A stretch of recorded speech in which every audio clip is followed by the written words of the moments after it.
Ladies and gentlemen, welcome to yet another week of EGW. It is me, Ginger Ninja BMF. I'm joined by Kyle Hags, who is in the void until right now. Goodbye. Hello. Goodbye and hello. Wednesday night means EGW night and a jam-packed schedule full of your favorites and some of our people that I like to think that people behind me boo all the time. Just a lot of fun for me because it's definitely not me booing them. It's definitely none of us booing. It's 100% the crowd is booing. Definitely not us. You can't prove it. No way, no how. No, you're right. Yep. And even if they were to prove it, I would tell them they're lying. And that's all that matters to me. And we don't like liars around here. We'll take care of them the old-fashioned way. What's that? How do you manage that? The old-fashioned way, typically, it's how... well, you know, on the rocks mostly. Oh, okay. With a drink. Got it. With a drink, obviously. Definitely not splattering their entire bodies on some rocks. Who would think when people getting attacked backstage? I don't know if we can handle the people getting splattered by rocks. I have been told and confirmed. We're running out of people. we have advanced security in the backstage area, so we should be good. Sean promised the utmost best security cameras have been installed. And when I asked, what about security guards? Professor Pep is going to be lined up as one of those, and that's not going to go so well for us. But yeah, what are you saying? Good. I asked if there was any security guards, and he said, "We're wrestlers. We don't need security guards." I'm like, oh. Okay. Well, all the wrestlers are getting beat up, though. It's not great. Soon our door's gonna get knocked down. You're gonna get tagged in the parking lot again, Kyle. I'm sorry to tell you this. It's bound to happen. Concussion is bound to happen. I'm gonna be out in the hospital again. It's like a once a month thing at this point. So I mean, I guess it is what it is. It is what it is. I've had to make sure that all the backstage area people do know to keep Derek away from me. Apparently, he's still mad at me for putting him in a match with Dark Siren last week. Not my fault. It doesn't take much to get Derek mad, and between you and me and anybody that's watching this either live or on the VOD, I mean, Derek's kind of a stinky poo-poo head. So I mean, you got to be careful, man, with what you're doing. All right, you got to be careful what you say. You can't just say things like Derek's a hot-tempered and he has no mild lucidity in anything that he tries to do, and he beats up way too many people, and he's just angry and bitter. You can't say things like that. You can't be saying things exactly. You just you know we're live, right? Oh, alive. Yes, we're alive. Speaking of alive, tonight, starting off for the first match of the night, a fatal four-way match. 4 competitors bounding together to drop as many thumbtacks as they possibly can in and outside of the ring. We have Plump from Play Plump taking on Stephanie from the Rabbit Sisters. I don't even know if they're actually sisters. They just call themselves that. They call Shady themselves Nasty. And Lukor, one half of one of the dragons, coming on in and taking on each other in this fatal four-way match. I mean, hey, that's a pretty good list of competitors right there. Nice job. It's a very good list of competitors, all normally tag team action, but tonight they want to see who is the better tag team competitor in singles competition. Well, not so singles competition, but non-tag team competition. It does feel like we get a lot of these now where like our tag teams that we have had, like some of them tend to do better as singles. So, I mean, hey, we'll try it out, see how it goes. Hey, sometimes a tag team has to break up for good things to really prosper and have opportunities like shot caller opportunities. Later on tonight, we have 2 of those, but right now, up next after the Fatal 4-Way, you got Timbo, who has been a former tag team partner with Turk, TNT, not doing so well there. Tonight, taking on the Beetle. Yeah, we haven't seen the Beetle in a little bit. So, haven't. I mean, hey, Timbo has been listening to you listing off all of your thorax facts. He might have a really good opportunity here to get the dub over the Beetle. If he hasn't been, and he hasn't been reading and hasn't been studying, I mean, I don't know. I don't even think I've seen the Beetle win, but the Beetle might win tonight. Who knows? The Beetle, it's how we always say it. Everyone has an opportunity to win here in EGW on any given night, no matter what. There is no favoritisms here. Unless your name is Derek, then you get everything you ever wanted and more. Maybe if you had him as a favorite, you would be also getting everything you wanted, more like me with the Wise Maloney. Speaking of taking a shot and calling your shot here in EGW after the singles competition between Timbo and the Beetle, we have audio.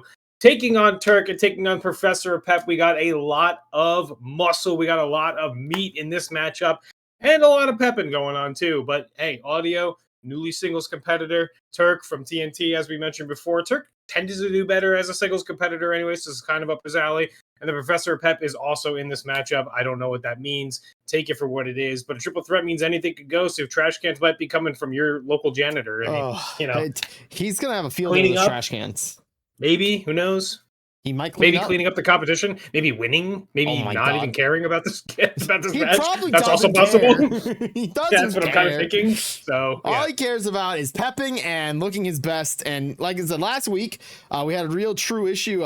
Professor Pep's music played during Turk's match versus Sora, so I'd imagine there's going to be a little bit of hostility there. But I made sure to have all the safety precautions ever. I have enlisted our favorite referee, Beemancer, to be in charge of this match. Yes, not any sort of detriment to anybody that's ever in a match. Definitely will gladly take the reins and call it right down the middle, which I've seen the bar go left and right, so I guess if you average it out, it's in the middle. She's fair, she's balanced, and she is optioning for the Best Referee of the Year award, which is not an award, but she's made it very clear that she's winning it. And so far, the only referee that hasn't been knocked down, dragged out, so that counts for something. Yet. Give it some time. Every referee eventually gets their lumps from somebody, somewhere, somehow.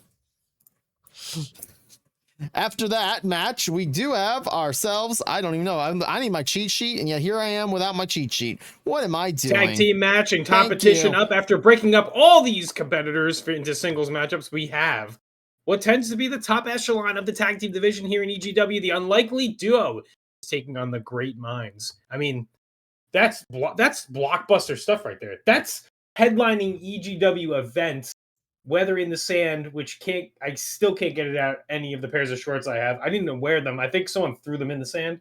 They probably are in the sand. Unlikely Duo being the formality of 2 people on opposite ends, becoming a tag team that's really formidable, versus the Great Minds, who are best bros, and they touch tips in every finger, toe, and every other piece of body part. Yeah. Everything touches. Plus, you got to remember, both these tag teams have been attacked backstage in the last couple weeks. So we have to wonder, where's the mentality? Where is the mental? Who has the advantage with being viciously struck down backstage in the parking lot? No, it wasn't part of those. It was in the warehouse that we have all of our extra thumbtacks stored, and then in the backstage area where we do have catering. So Well, if you're gonna ask me for where my money is for who's gonna get attacked, it's probably the Great Mind since it's happened twice already, and I think that's the most out of anybody. Well, actually, me. Okay, You the get Great attacked Minds more than or anybody. me. We have the odds on favorites tonight for who's getting attacked tonight. Who's gonna get? Hopefully, nobody gets attacked tonight. I'm tired. Please don't bet on any of them. Please don't bet on that. Meanwhile, there's a gamble up in chat for anybody who wants to put points true. on for the first match while we go over the rest. Yeah, the next match is another shot caller contest. It's going to be more tag team competitors in singles competition. It's Jessica Rabbit taking on Play, taking on El Skappo. Yeah, I mean this is a wham bam drag 'em out knockdown slam fest. I mean, this is a good match too. This is another one of the. Are you right? You're taking care of all these storylines, aren't you? You're doing really well over there. Look at you putting the right people in the right places at the right time. People have wanted to have opportunities to face off against people properly. People have been wanting to correct wrongs, and people have also been wanting to ban magic use in EGW. And I was just thinking that. two of the people that want the magic to be banned are in this match against the person who uses magic. So I'm just saying, maybe they can find a way to counter magic.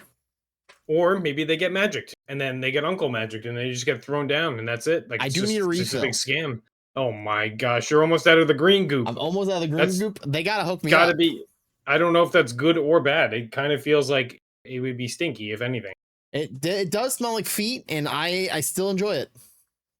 Oh well, you're a big feet guy. That's why. It's true. Speaking of big feet in big places, tonight in our main event, an elimination match between Slayyy-er, Lahroo, Sean Norris, and 1N. Again, this is top tier. You know what? You're on a roll tonight. I don't care what happens. I don't care who I want to win. The only problem is I wrote this down as elimination match. I gave you your notes as elimination match. I did throw in B-Mancer as a referee here, and she said no eliminations, single fall. Oh, okay, just one. You know what? That honestly sounds like something that I told her keep the match going. I told her keep the match going, and she said no. Second someone gets pinned, it's done.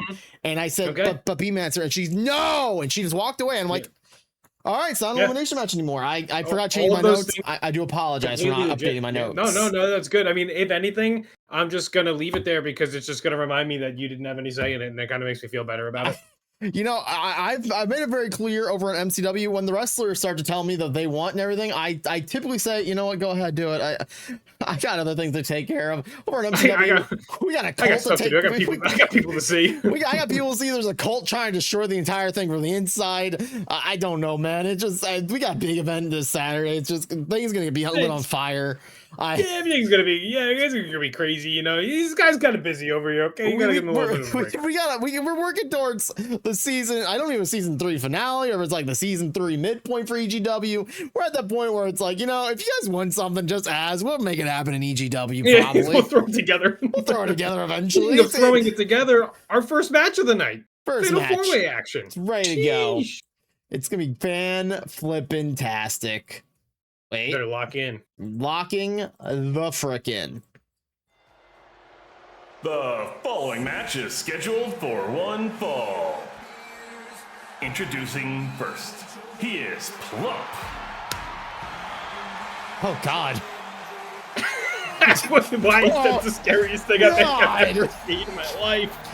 You know, why did Plump do that? He is normally a tag team wrestler for a good reason. He is not nearly as good looking as Play. I'll say it. Holy that was one of those. I need to find the camera. Hopefully, it's right there, and unfortunately, it was. But you know what? Plump's got a bit of physical aptitude. Probably a little bit better than most of the competitors in this matchup. Is that going to be enough to overpower the opponent and wave your hands from side to side? My God, the charisma on this man. He's got the entire crowd in the palm of his hand. Sheesh. Their hand palms are facing him. It's like high-fiving through the air. They're just waving it from side to side and side.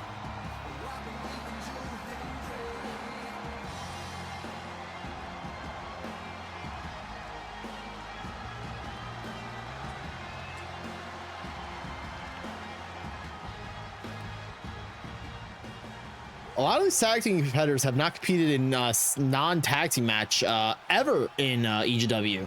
What are your thoughts behind who has the advantage of on these four? Normally, I would take people who have had more success. His opponents. First, she hold is on. Stephanie Rabbit. New style, new outfit, maybe coming along to the Jessica style of flamboyance, flair, and pizzazz. This was actually going to be my pick. Stephanie probably has the most ability out of any of these superstars that are in this match because she has the MMA background. She has what it took to teach somebody else how to be a tag team champion on the independents. And you know what? Maybe with the new style, I mean, we've seen others do it as well. We've seen Sierra. We've seen, audio splitting, but also keeping like the full-on flair, blitz, and colors and fashion. Maybe this is what Stephanie needs to get her propelled forward into, I don't know, maybe a champion at some point. I don't know. All I know is that there's a lot of smoke in the air, and I think because she is just straight that smoking hot. I'll say it. Yeah, it's Afro D's Nutsiak. Afro D's Nutsiak. Got it. Writing it down. I like that the 1 year is bent over. That's fun. She's got to show that she's not just all MMA, and she's got to show a little bit of that fun side that Jessica's been showing her over the last year and a half. So nice combination. I take it.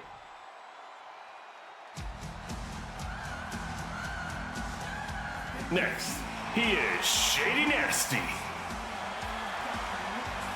Primed and ready for competition. Shady Nasty. Not one to be outdone for flair. Ow! Oh, God. Definitely not As outdone. You can see, the charisma doesn't end right when the first two competitors have stepped in the ring. Shady Nasty comes out to outdo them.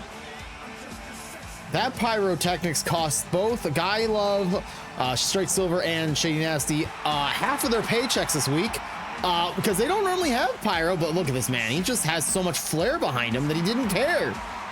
Yeah, well, the good news is all that pyro was set off because Straight Silver was twerking in the back and kind of set off like each individual firework. So that's pretty rapid twerking, you know? I mean, he has been practicing really hard. Every time he's in the ring, you see him popping and locking like crazy parades of moonsault in the back. He moves 10 times faster. He doesn't have to worry about a moonsault.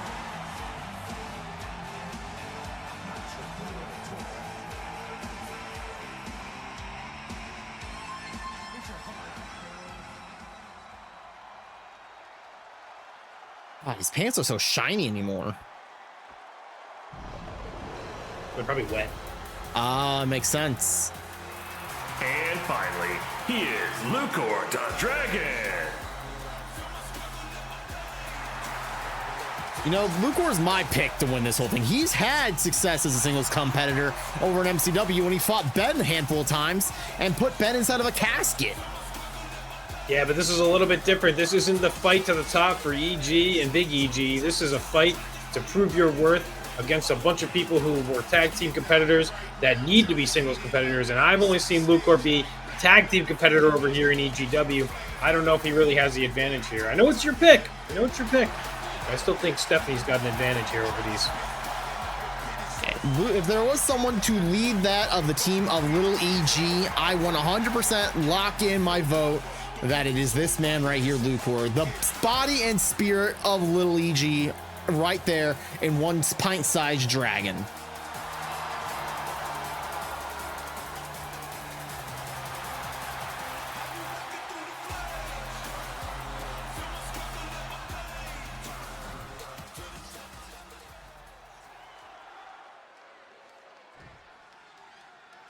Okay, I already forgot B-Master was the referee here.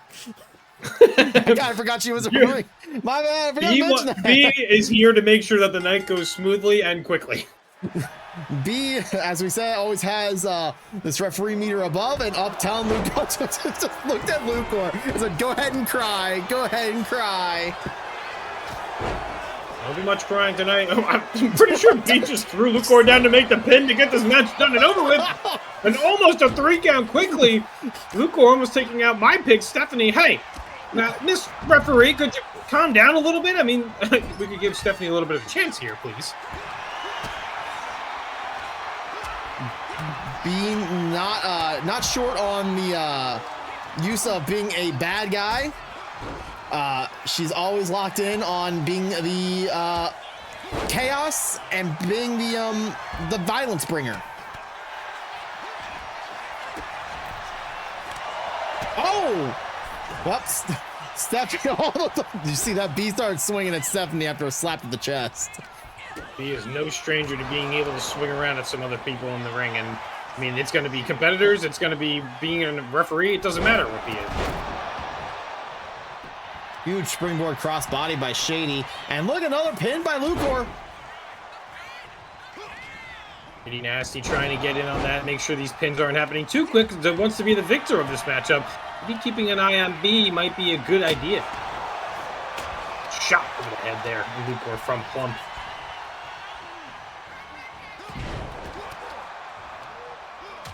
Shady is taken down, and now Stephanie trying to stand tall with Plump, and oh man, Plump showed the Plump side all right.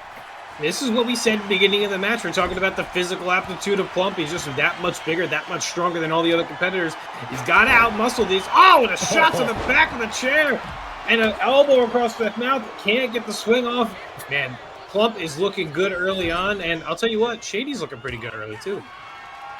B-Mancer, look at this. B-Mancer getting rid of the steel chair. Very important refereeing here in a no disqualification environment. B is just throwing all the weapons out of the ring. Very interesting. B could not give a damn, apparently, about all these kendo sticks. Goodbye, kendo stick number 2. You know, good for B-Mancer. Make sure this is a clean, fair fight. As a roll-up on Stephanie, one more time by Lukor, broken up by Shady.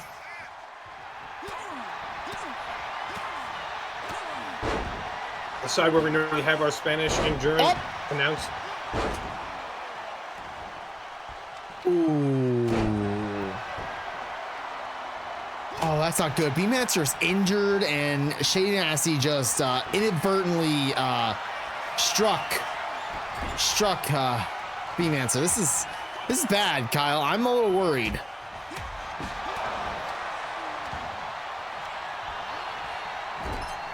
Oh, B-Mancer having words with, Shady for Lukor to hit Shady with a knee.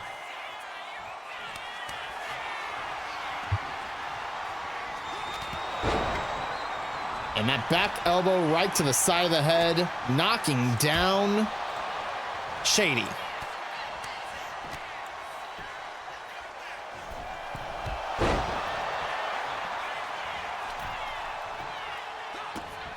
B-Mancer trying to get a count in. Stephanie. Quickly, the motion is in motion. As Lukor gets put in the corner by Shady. But look at Stephanie. Kick to the back and then quickly moving around.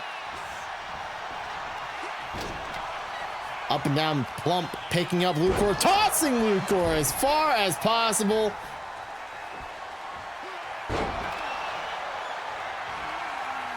Looks like we're getting an exclamation strength, but not able to connect. Quickly now, Plump is being tied to the tree of woe. Kyle is in awe and astonishment of this. Shady Nasty trying to super kick. Well, changed his mind actually. Did not have the want nor the need to super kick in this situation right here, right now. Shady down. Stephanie going in for the pin. Count of 2. Not quite enough.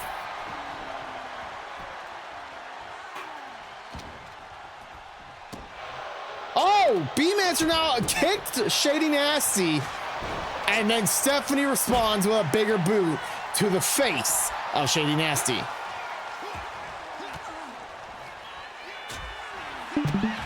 Kyle, as much as Shady Nasty now striking B-Mancer in the face, multiple punches. Well, here's the thing, is that B has been throwing all of the weapons out of the ring and all of the damage that Shady Nasty has been... and B is going after Shady Nasty now. Irish whipped into the corner. I have control of the match. Shady Nasty has been officially taken out by the official, it looks like, as B-Mancer is staying on him. Oh, God. Targeted attacks against Shady Nasty. Can't go after B, especially with the referee. She's a referee, and on top of that, she is injured, not medically cleared to compete. The Shady Nasty needs to be careful because that could be an easy fine and also a trip to the lawyer bin. Also known as court.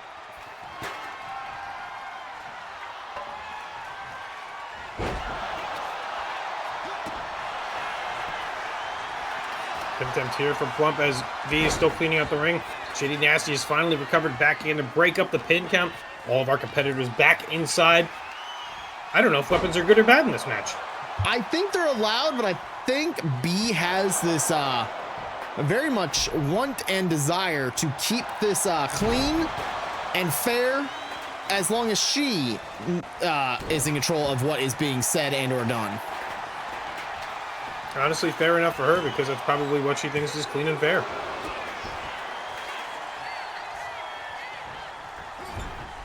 Unless it's moonsault on top of a steel chair is not how you do it. And look at this, B-Mans are grabbing the chair and, well, insult to injury, B is just going to take that chair that is now dented and imprinted with some body hairs and some oil out to the outside.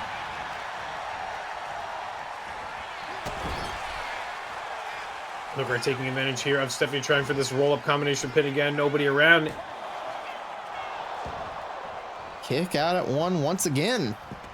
Hey, no quick pin counts, no accelerated clock, just no weapons allowed in B's ring. That's about it. That's all I've noticed.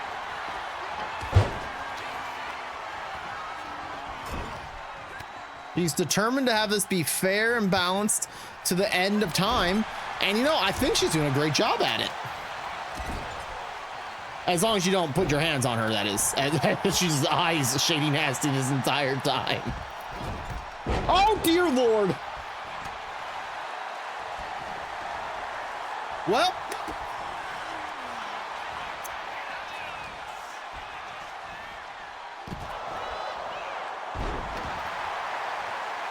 I have no words for that. B-Mancer is out cold thanks to Shady Nasty moonsault, which is massively a problem that nobody, especially not me, has ever seen before. Being ready to take control of this match. Shady Nasty has found an enemy dumped onto the outside. Plump taking care of Lukor. Bodies strewn across everywhere. And, man, Shady's really been taking the brunt of this refereeing today. Only the first match of the night, and she's been hit by multiple punches, a moonsault. I think this is B sending a message to the rest of the roster. Don't mess around in my ring. I mean, it is her ring, figuratively and straightforwardly.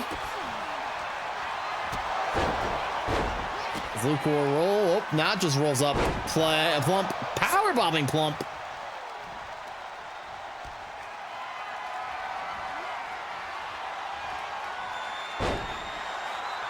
Shady Nasty taking care of Lukor, dumping out as he goes to get some breath, and a moonsault from the top rope right onto Stephanie. Plump is focusing on Lukor on the outside. Back up to the top rope goes Shady, who's been beaten up by the referee this whole match.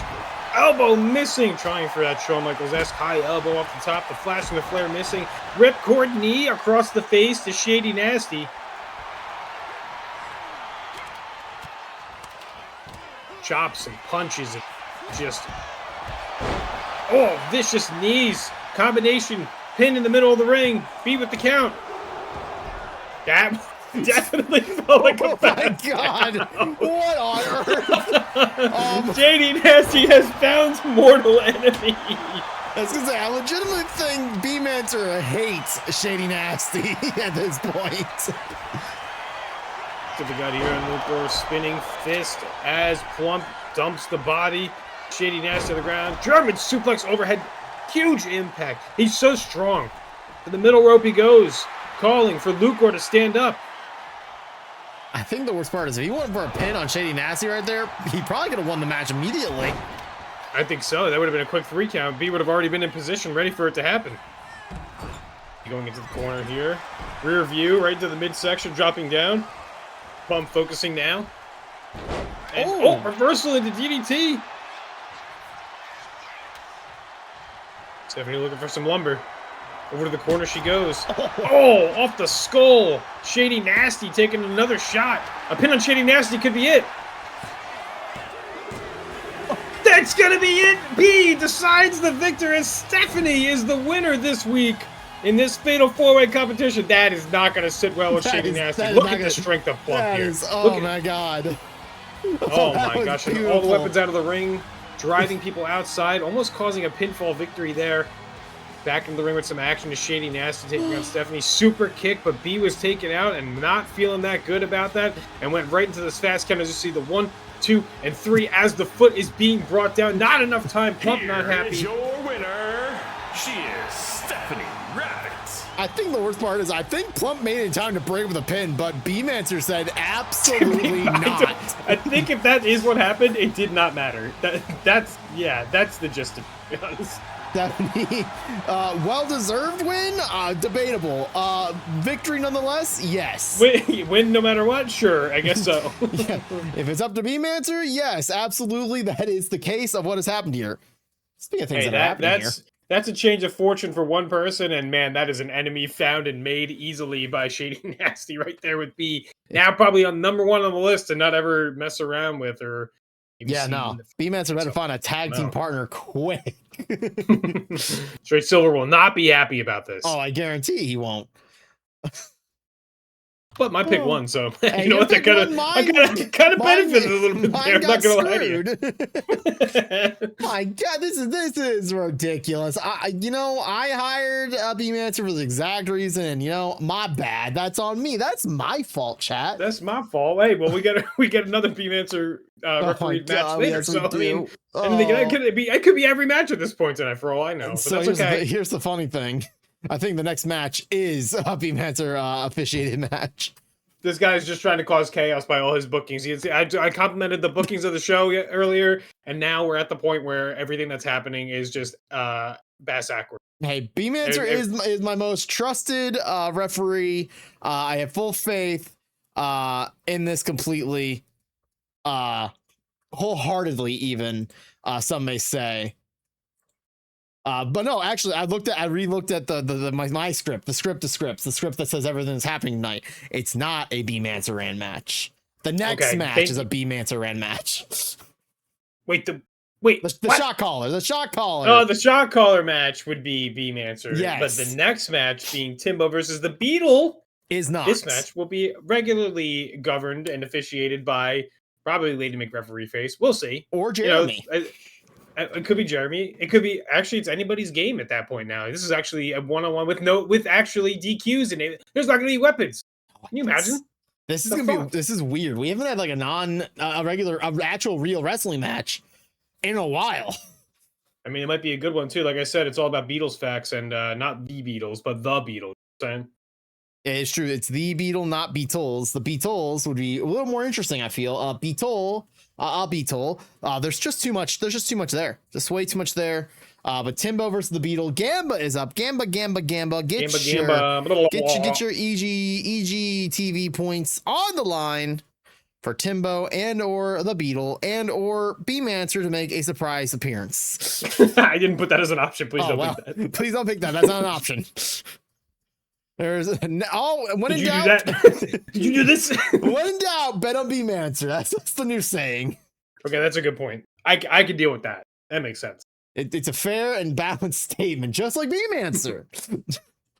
Right down the middle. Right down the middle to the very end. The following match is scheduled for one fall. Introducing first, he is Timbo. Hey, Timbo's got music this time. You know what? Normally coming down to the ring, awkwardly, quiet, mad about lots of things. Today, not so much. He has been on a better turn as of lately, but I mean, if you're like 0 for 50 and then you get like 3 hits and you're 3 for 53, like at least you have an average, you know? Your average isn't great, but it's still an average. I mean, yeah. It's not great, but you're making something happen. That's what it comes down to. Maybe he got the idea from Turk, since Turk has music comes out. I don't know what the song is. It just seems kind of angry, but also not angry at the same time. It sounded like a serenade of anger.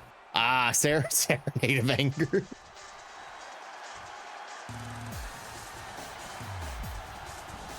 And his opponent, he is the Beetle. The Beetle is back, the thorax is laxed, and we're ready to see the Beetle go to town here. I mean, this is a Beetle that takes flight. You gotta be careful. You gotta watch out. This Beetle sprouts wings and soars like a mighty eagle instead of a bird, not a bird, a bug. See, like, look at this. Terrifying. Imagine a Beetle that size flying at you. I'd be like, ah, a Beetle. I would give up. Life would be done. I'd surrender. Life is not worth living if something like that large flies at me in an insect form. Yeah, why are we paying for extra security if they're just gonna let big bugs go by? But one of them's in a match tonight.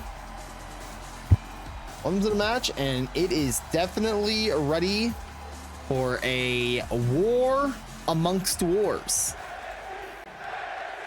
Any fun and exciting thorax facts you have today? Not today. It's mostly just the Beetle are typically brown, not green, so I don't know what this Beetle has inside of its body. Could be venom. I mean, Jeremy needs to be careful. We can't afford to have B refereeing every single match. So Jeremy's got to stay away if this Beetle is a little contagious. We cannot afford B refereeing every single match for an entire week, regardless of how good the ratings would actually be. Oh, we're going to get better ratings? I think B Manzer raises the ratings every time she's in the ring. Springboard kick knocking down Timbo immediately early in this match. The Beetle is taking advantage. Ripcord knee. Hey, I just saw Stephanie do that a bunch. Stephanie getting a much needed win in the first match of the night. Make sure to go back and watch if you're joining us now here on Epilogue Gaming TV, where we have all the action for EGW every single week for you. Hopefully, you guys are enjoying your time underway, and we are trading fists here. This is Ginger's favorite part of the night. He gets to play the game. Are they going to go to catering or not? You know, Timbo spent a lot of time in catering, and the Beetle just came back from catering. So I really hate to send them both back to catering tonight. True. Well, Timbo's I'm a very sending big... them back to catering. He's going back to catering. For a guy who loves hockey, it doesn't matter, and he doesn't care. Because if he comes on once every couple of weeks, hey, he'll go to catering 2 weeks in a row. Oh, slapped down by the Beetle there with an elbow to the back. Knowing that Timbo doesn't have a thorax, does that make it more compatible or less compatible for him in this matchup? It makes him a little more vulnerable to the Beetle's thorax of his own. Thorax pressed on top of him for a 1 count there. Maybe Timbo able to slip out of that nasty goop-like structure that is on top. Can't really tell if it's shiny and wet or if it's like what, like, you know how like a Beetle looks all like shiny? Ugh. It is very gross. But hey, the Beetle will keep on beetling. Beat on, as they say, or beat off if you have to try to get the win that way. As Timbo is driven into the corner here, and hey, back up a little bit. Timbo's playing a little bit to the dirty aspects of the game, while the Beetle is actually respecting Jeremy here. I mean, you know, I kind of would figure that to be the case, but we're really seeing it play out in real time. It's when we let these wrestlers who don't get a lot of screen time an opportunity to really showcase what they got, but we get to see some surprising motions and then some less surprising motions, and then also some quick kickouts.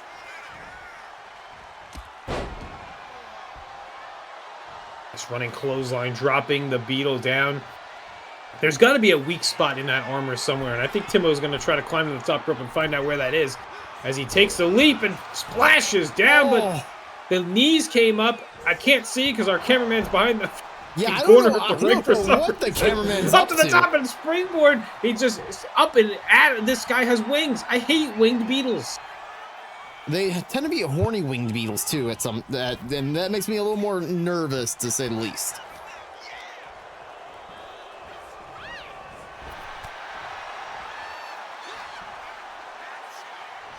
Guarded thorax here.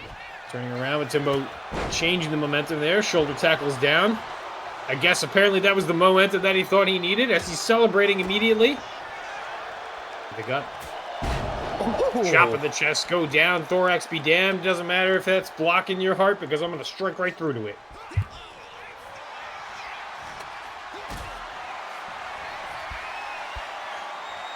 Picking Timbo up top.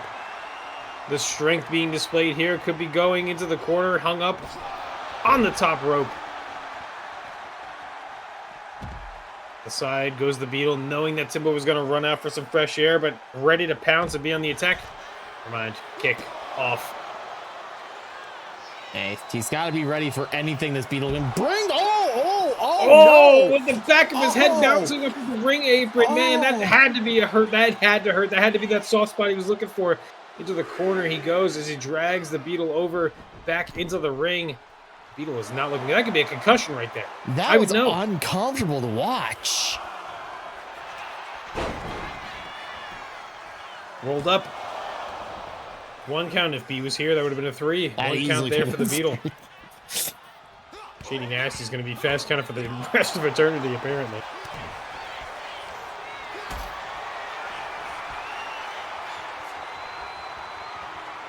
Turning the tables this time, Timbo dragging the Beetle and just power bombing him in the middle of the ring. Onto the back of the head and the neck again. Rowing away, the flying Beetle flown by human hands. That's what I would do. I'd flick the Beetle. Oh! Stepped out of the way of a punch and backhanded slap Timbo. Well, never mind. Oh, pile driven down into the mat head first. Timbo now actually room to celebrate. Goes for the pin. Maybe could have pinned immediately. 2.5 count. There's the Beetle rolls the shoulder out, and has the damage been done? Is he seeing stars? CTE, possibly. It was definitely we're going to have concussion protocol, but the Beetle just keeps moving with the motion of the ocean as if a Beetle knows how to swim. Beetle getting a 2 count there on Timbo, actually boxing up the body, making it difficult to kick out. Maybe that's why there was a 2 count, but hey, you might be able to surprise him there. Swift kick to the side of the head, picking up Timbo. The shots to the gut there, dropping him down, knocking the wind out of him. Maybe give himself a little bit of time to recover here. Now just throwing some haymakers. Maybe getting a little pissed off that Timbo's been dropping him on the back of his head on the outside of the ring. A little dangerous. Black's handle off the ropes coming over. Timbo has been on a roll reversing these moves, but now with the momentum heavily in his favor, sleeper hold applied. Oof. But on the ropes, Timbo's swinging his hands, being able to get that broken up shoulder tackle down, kick to the leg. Maybe working on some more body parts, calling for the Beetle to get up, but he's writhing in Peter Griffin knee on the ground, pain right now. Up he goes, pile driver number 2 coming right up. And busted wide open. Oh my God. There, the camera guy covered. 1, 2. Oh, and just in time, a kick out. Jeremy might have let up on that count. I don't know. Those shoulders might have been down. We need a replay on that. Jeremy, please. Jeremy, unlike some other referees that we have under contract, very fair, very down the middle. Truly. Oh, flying forearm up the middle rope. Grabbing momentum right back. You see the bruises and the welts building on Timbo's body.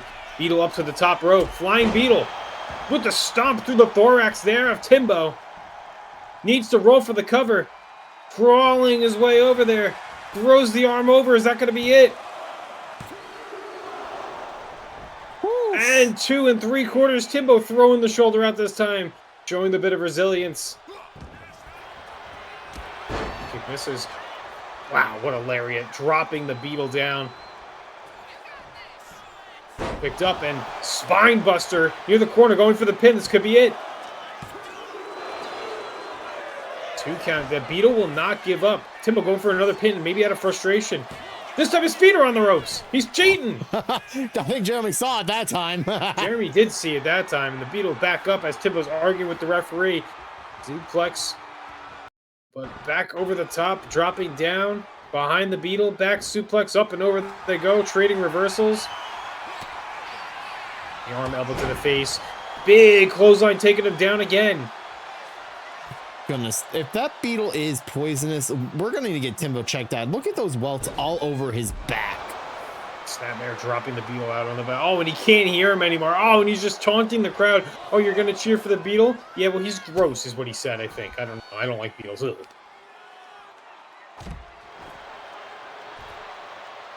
Needed the face. Timbo maybe rolling the Beetle over to... double stomps on the sides of the head. If Beetles had ears, they're gone now. Do Beetles have ears? I don't know. How do they hear? Are they like bats with the echolocation type situation? I think they're like beetles. True. How do beetles behind here? The back, pulling on the hands and just kind of maybe working something else on Timbo's back body, upper torso. The damage has been done there, but submission hold might not get it done here for the Beetle.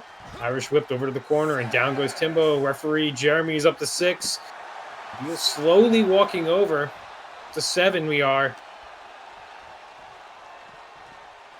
walking Timbo back over to the ring.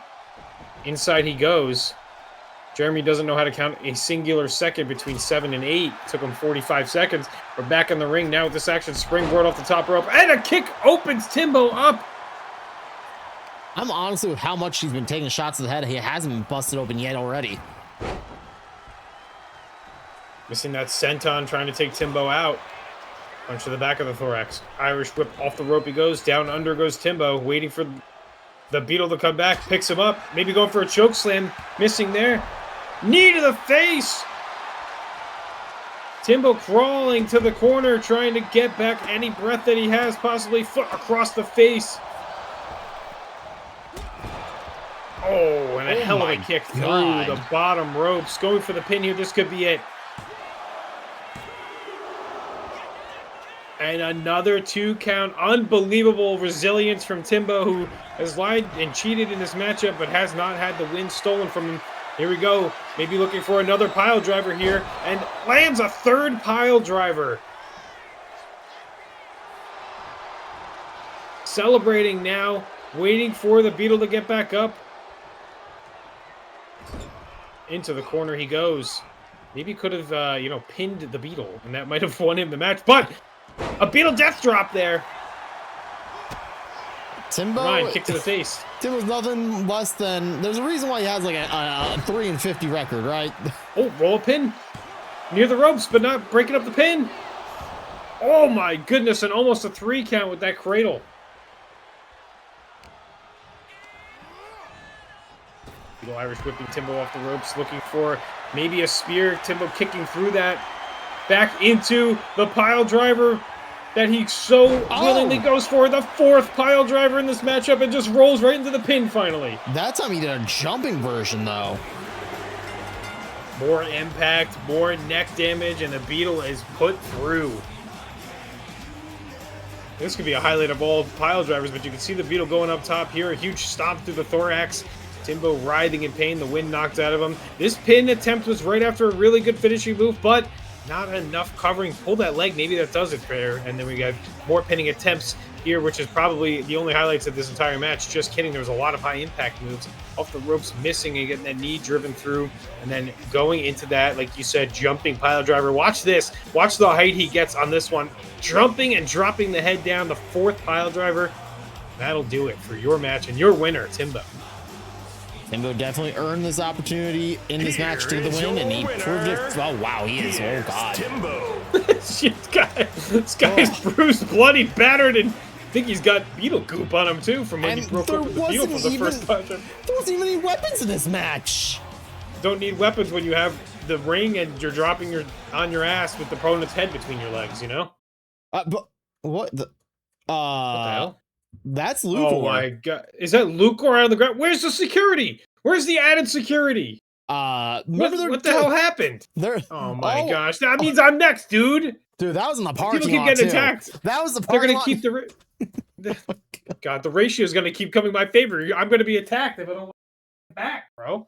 Yeah, be careful with what. Who pissed off? Who did Lukor piss off that got hit? It's another person down. Another wrestler. I actually don't know this. Lukor usually is the friendliest of people in the back. So this is really strange that Lukor of all people got attacked. But it does kind of fall in a trend. He is one half a tag team. Tag teams being attacked. I don't know. I'm confused. I'm scared. Kyle, I need my mom. I mean, we're breaking up tag teams and putting them in singles competition, and they're still attacking tag team competitors in the back. What the hell does this even mean? Where do we go wrong? I need ice cream. I feel like I watched a lot of thoraxes being hit and being kicked and being punched. I don't know where I am anymore. Beetles are stinky. Like, everything is going crazy right now. B fast counts, and she's refereeing the next match. Like, what am I supposed to be doing? It's interesting. It's scary. B could easily change the history of the world tonight. We could have a shot caller person who doesn't deserve to be in the shot caller tournament just because B said I wanted to go this way. End of the day, it's B's call. I have no, I don't know how to tell B no. It's actually kind of impossible. It's come a time. Well, you can't tell B no because it's not your decision. This is how you got yourself into this position. Look at this card you booked. It's so great, and then all of a sudden you were like, "Go ahead, you could referee one match." And you know what, Matt? You know what happens? No weapons in my ring, but I'm in a fast count. It's crazy. I'm not attack wrestlers. Yeah, attack wrestlers a lot. Which brings up a better question: is B actually still injured? Your question is going to be answered by B if B hits another person in the ring, I guess. I guess we're going to have to find out later tonight. Or actually next, probably. Or later. Probably next. Probably next. Gamba is live. Who do you think is going to win this triple threat match? Will it be Audio? Will it be Turk? Will it be Professor of Pep, Professor Jolty? We'll all find out here very, very, very shortly. But we should run the ads now, just to get them out of the way. Let's take a break. We'll take a quick little break. Everybody get up, stretch, get something to eat, get something to drink, or if you stick around, if you are sticking around through the ad break, check out some of our fellow EGTV members here of the Epilogue Gaming stream team. Put together some amazing videos, a little sneak peek at their channels. 5. That's all you get. That's all I get. See you after the break. See you guys in a mere moment. Hi, my name's Professor Jolty. I love Pokemon. Why the fuck are you outspeeding me, you fucking asshole? Stop it right now. You stop right fucking now. No, I just got killed by Ghost Curse in the wild. Are you fucking kidding me?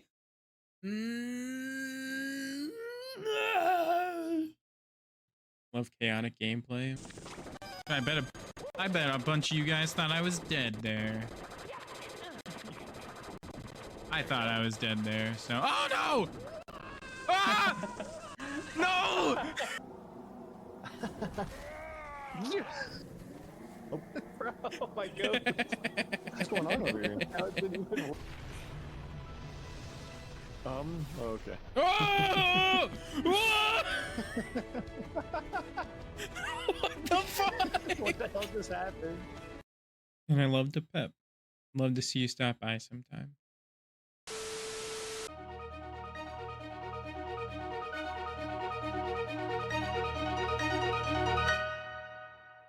Camera? Oh! She only speaks German though, so let me know if you want me to translate something for you! Can you translate ayaya? Ayaya? Oh, hello, big boy. Oh my god! Man, that was deep. Polka dots! Are you okay? Holy Don't let me oh shit.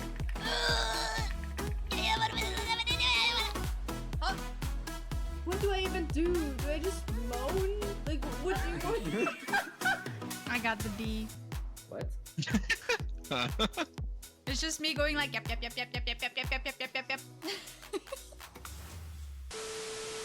Shorely won?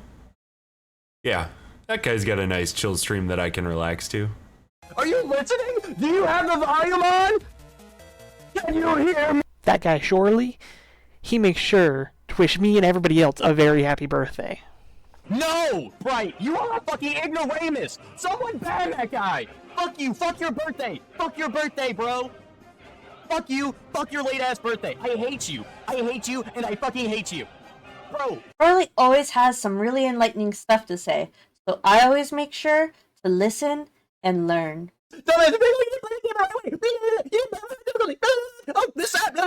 Oh, right!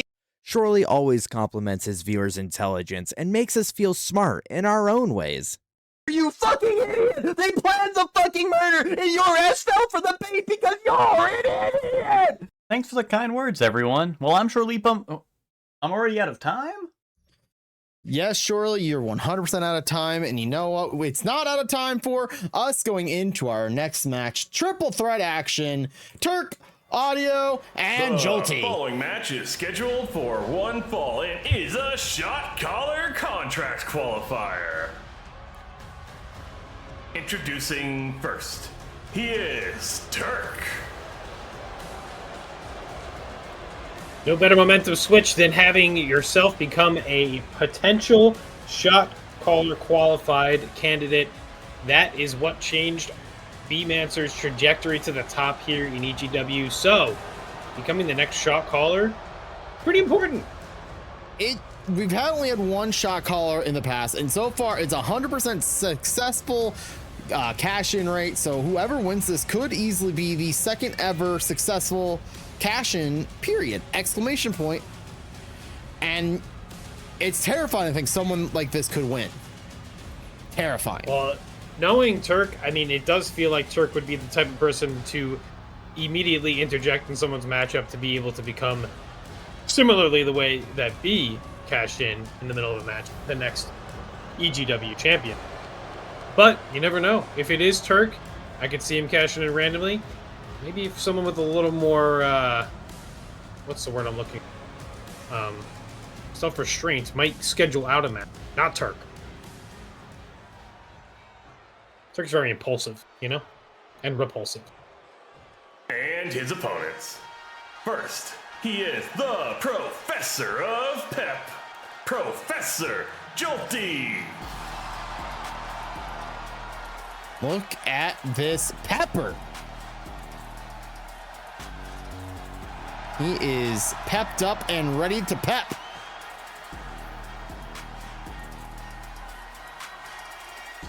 You think he's gonna clean up? Yeah, he's gonna pep that trick. I was just gonna ask you if he's pepping that trick. He sure is pepping that trick. Uh-huh.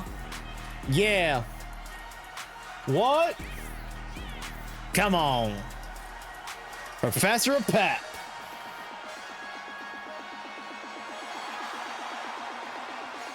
I still don't know how to feel about Professor Pep just having this much charisma and no want or drive to get the victory here tonight.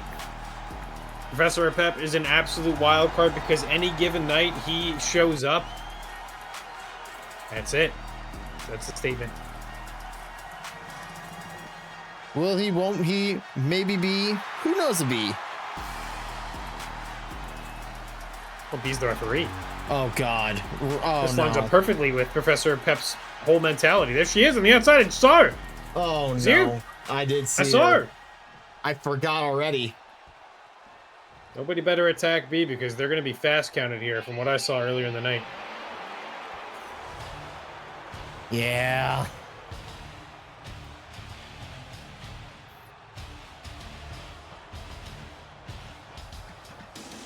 And finally, he is Audio. Audio looking to capitalize on a mean streak here. Maybe take advantage of some people pepping in the ring and taking a victory. Boom! Being a shot caller. Oh, he's going to try and call his shot, all right. And he is determined more than ever. Do such things.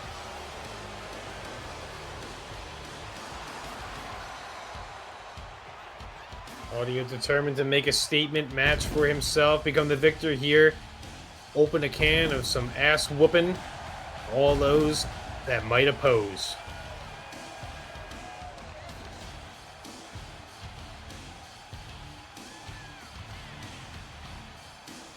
He gave up the black shorts, which seemed to be his winning short. Oh, God. Sheesh! Huh? What is with all the extra sparks and combozzles here tonight? Let me take a peek behind the curtain real quick. Oh. Yep, it's straight silver twerking back here. Yeah, he's got to get his booty cheeks off of all the buttons. I guess it depends on how many fireworks. Oh my God! What a twerk! He just dropped it to the ground. He's gonna burn someone's hairs off by accident here tonight.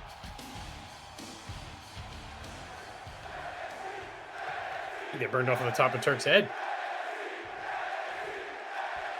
Turk versus Professor of Pep versus Audio.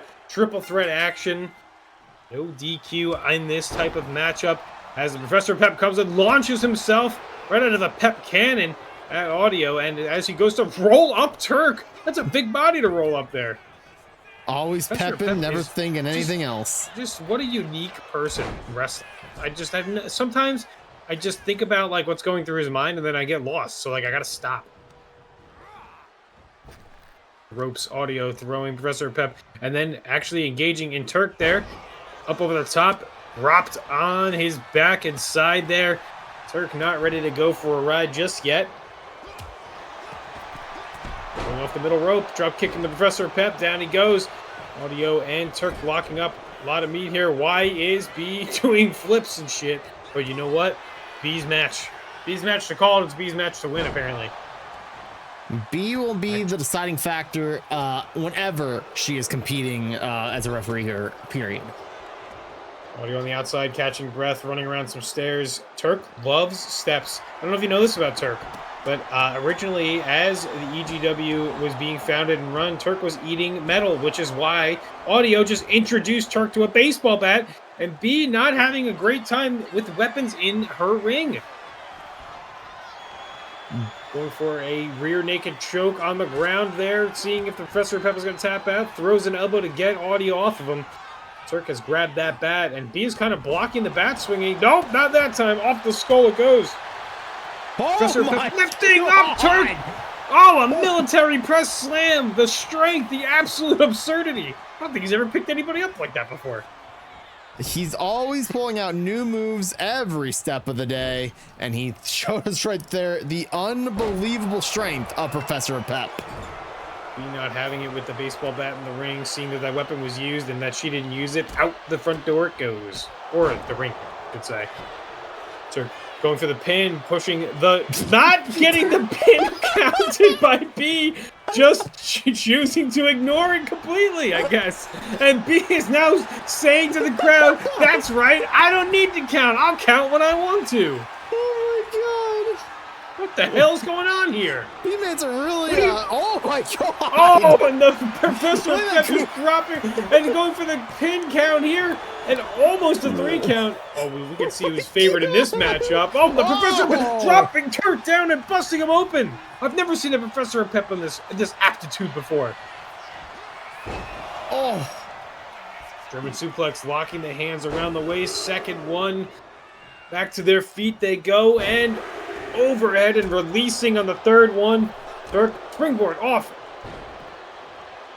I didn't know that man could get up that high. He's so heavy. Apparently he's light as a feather. Clearly, it's all metal. It's a metal hollow shell. Kendo stick missed, and immediately B not having it with the kendo stick. Get this trash out of my ring.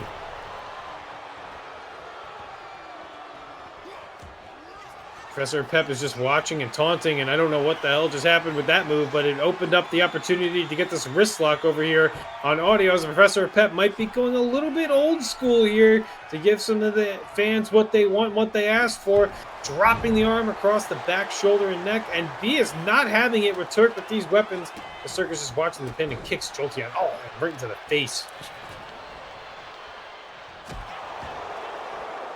You know, this might be the first time I'll ever say this, and probably the last time. Audio looks tiny. Yeah, I mean, look at this side. We have the 7 foot, 700 pound, I think, Professor Jolty, and then Turk is also similarly 7 foot, 700 pounds, legitimately.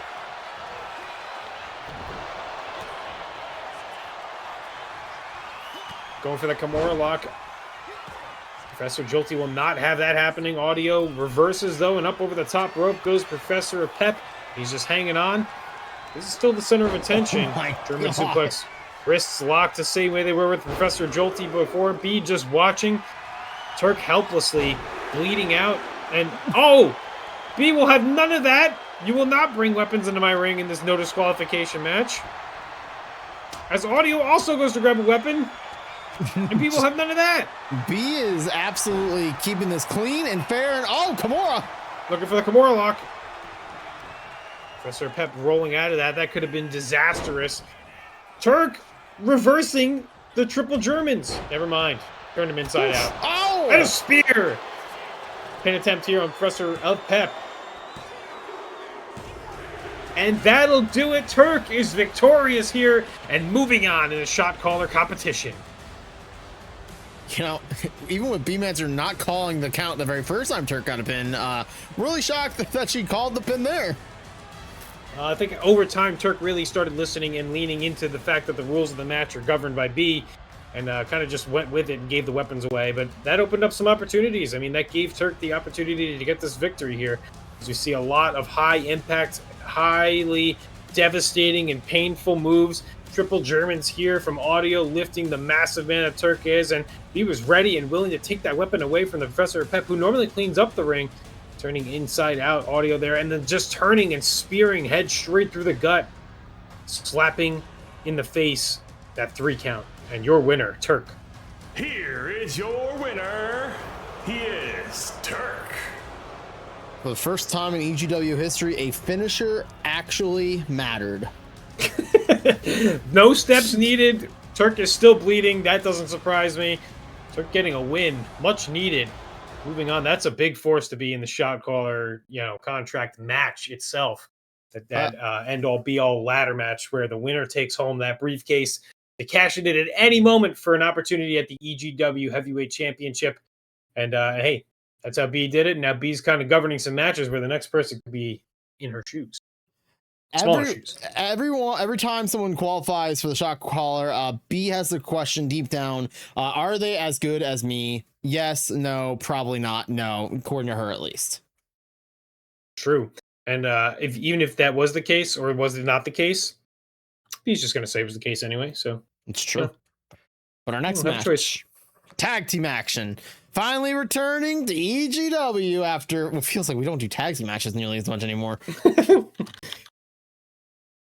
I gotta look into the mix and figure out what on earth was Jinja thinking when he was scheduling these matches. He wanted to break up all the tag teams to make him understand how good tag team wrestling is, I guess. I need them to understand that tag team wrestling matters, but I also need them to understand tag team wrestling is basically just like overglorified fatal 4-way match in our system. It's a tornado attack anyway, so yeah, pretty much. I mean, at that point. So we just let them we break them all up and we just let them go to town. That's how we do it around here. You know what I'm saying? Hey, if the shoe is broke, don't wear it. It's true. In this match, the Unlikely Duo versus the Great Minds, 2 highly competitive and highly athletic and highly friendly teams. Unlikely Duo becoming better friends over time through wins and building their stock up. And the Great Minds, one of the OG tag teams here. Best bros, touching every tip that you could possibly imagine.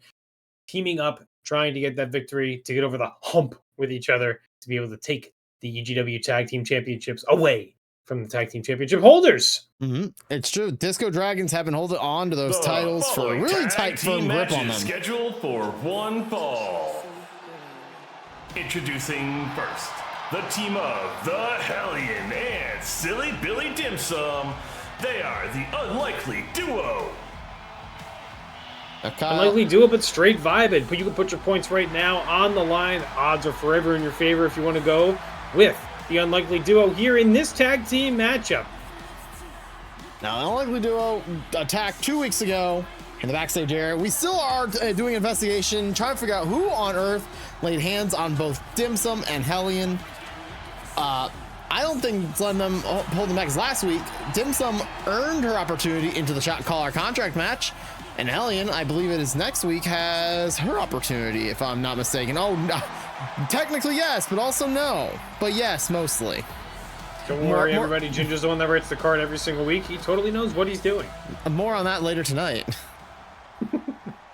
Not an elimination match.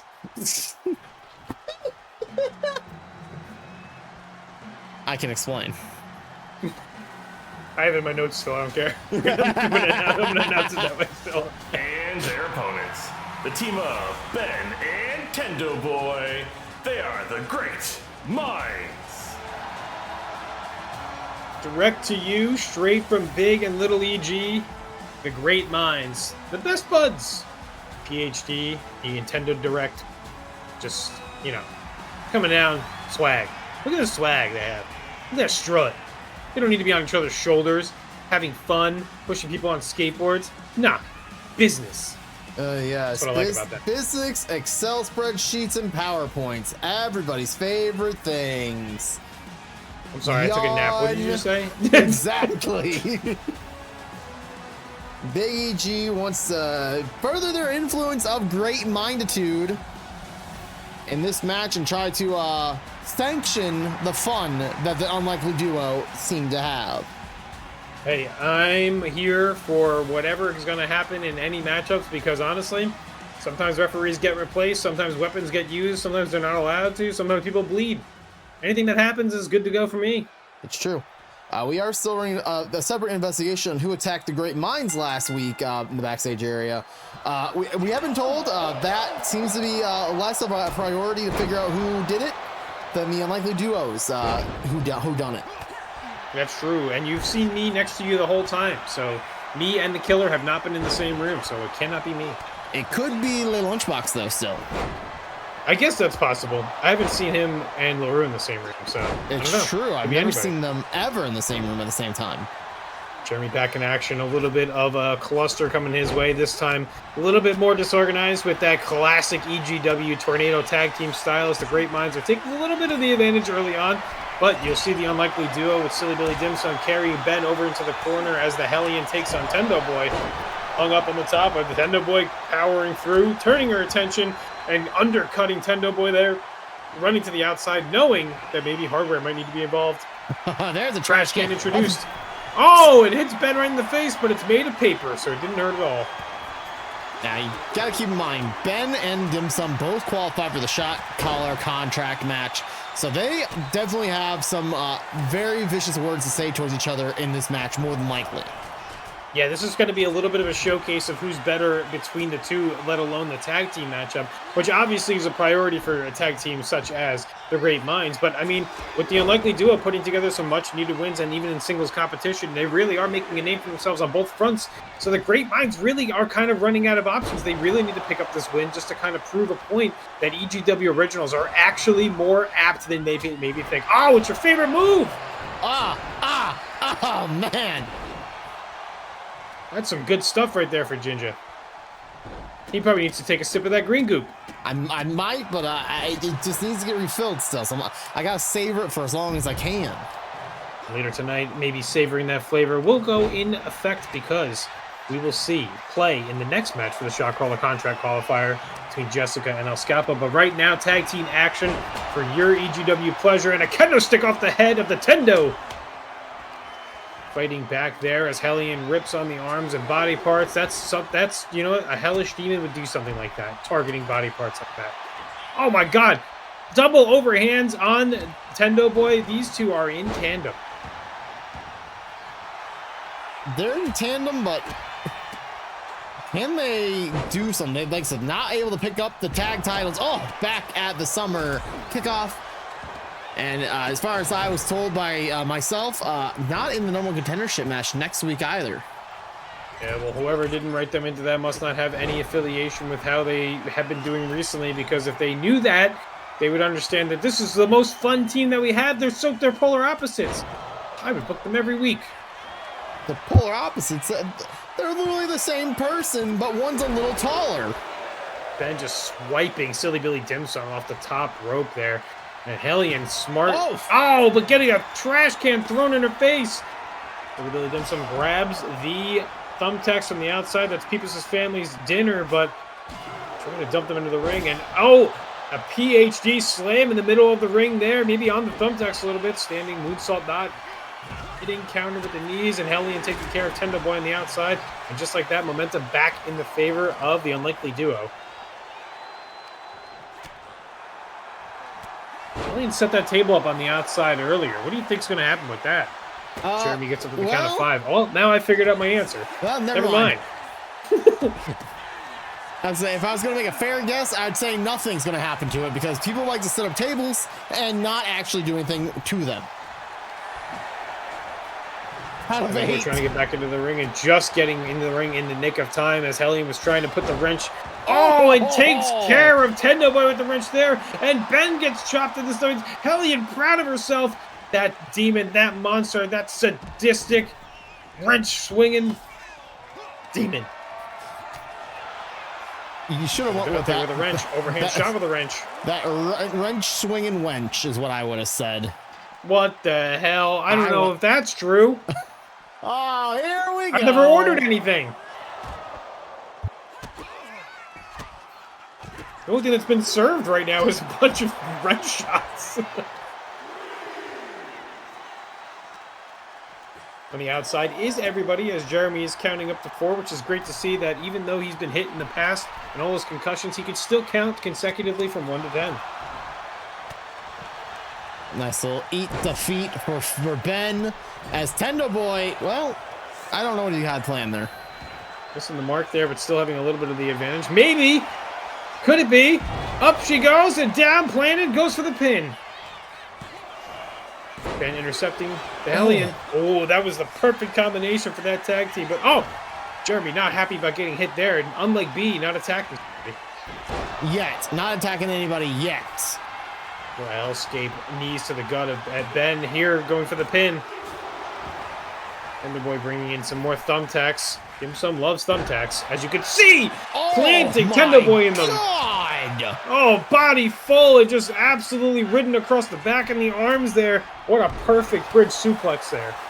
Dumping out some more thumbtacks since half of them just went into Tendo Boy's body. That could have been up and over. That was textbook. That was perfect. It was. Oh no! Oh no! Oh, blocked by Tendo Boy. Was not ready to see that action unless it was happening on him, so he broke it up. Now out to the outside goes Hellion, looking for some more hardware, leaving Dimsum alone for the moment. Grabbing some more thumbtacks. We bought so many that we have extra. Tendo Boy is just out in the middle of thumbtacks. Must like it. Not too sure. Then up, scooped up there. Hellion dropped down that cartwheel, and the dope book has been hit.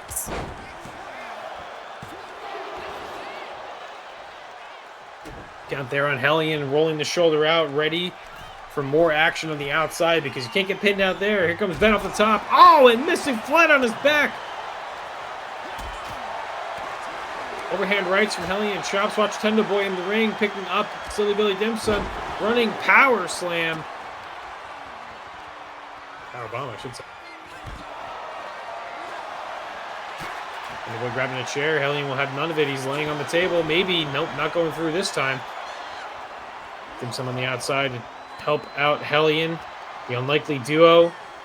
Being a great duo, to be honest. They're one of the best tag teams we have, and you know, as much as they're unlikely, they are very likely as a tag team.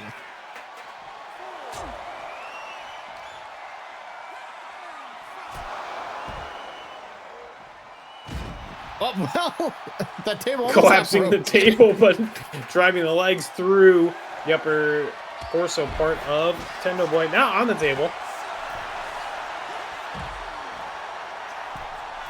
Top rope goes Dimsum. Splash missing. Oh, and onto a chair. Apparently, if you stay on the outside of the ring and go to the top turnbuckle, it resets the count. Thanks, Jeremy. We need B here. Yeah, B wouldn't let that happen.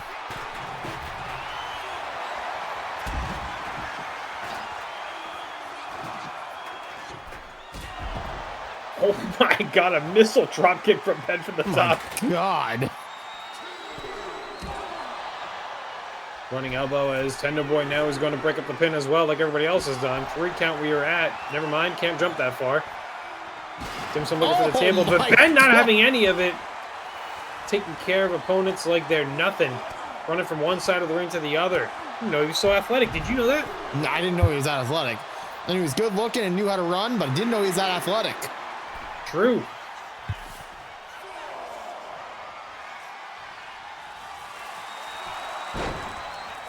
Oh, look at that pin. Oh, toe breaker. Oh, Ben. Yeah, yes, man. Nothing like driving your opponent's face directly into hell in the middle of that ring right there. Tendo Boy up and over. No Nintendo Direct here. To the top goes Dimsum. Measuring up. Missing the drop kick. Maybe hitting Jeremy. Rolling out of the ring is now just Hellion alone in the ring. Oh, dropped off the back of the knee. Going for the pin here.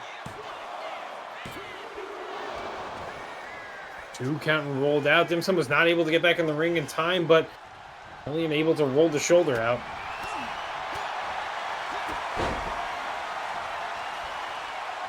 Double leg takedown into... Oh, and a Tendo direct.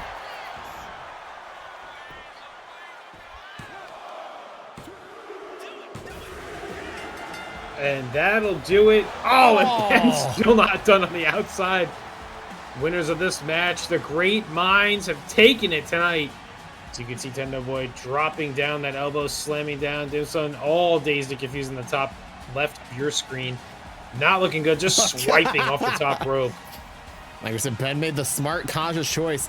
He knows Dimsum's in that shot collar contract match with him. Do as much damage tonight, so Dimsum is a little more shaken up towards, I want to say that's the end of the month, Kyle, for our next big event, which we should announce at the very end of the show tonight. It's going to be an amazing event because, again, shot caller contract on the line, but also championship matches appointee as we see more great results for the Great Minds picking up the victory tonight. Here are your winners. The team of Ben and Tendo Boy. They are the Great Minds. Great minds think alike and great minds win together. These boys are back on top. They are back on top and they are doing the best that they can. And I'm getting word, Kyle, something happened in the middle of the match. I don't know if you saw it. I saw it happen. We don't have a breaking video this time, but we do have the video given to us in little graphic imagery. For anybody who is squeamish, please look away at this next image. Can I look away?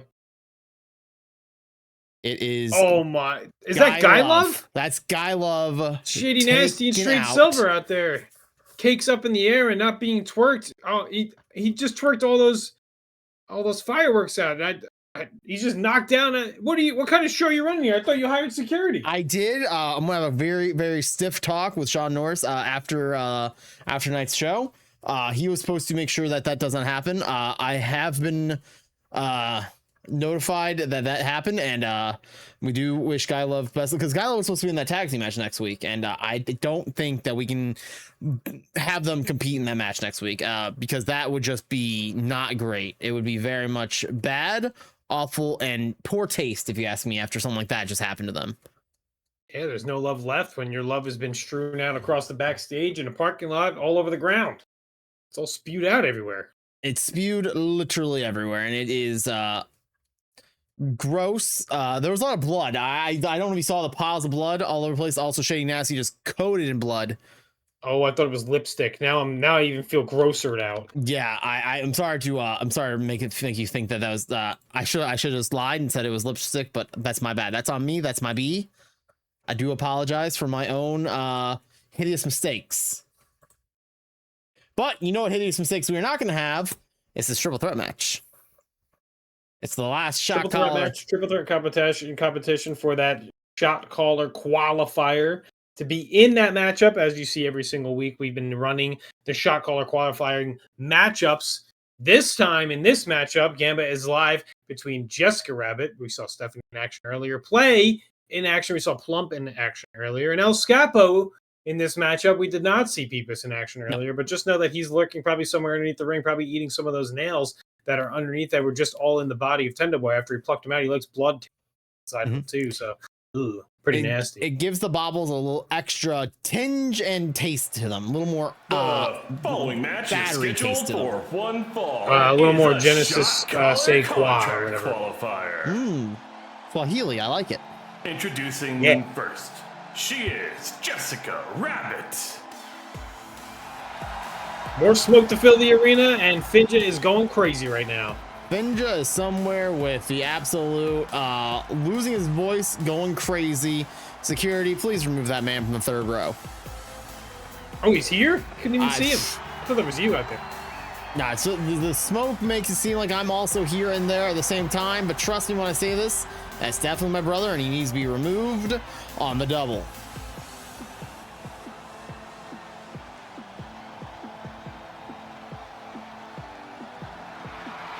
Jessica hoping to show off some of that MMA style fighting that her tag team partner so eloquently displays in these matchups.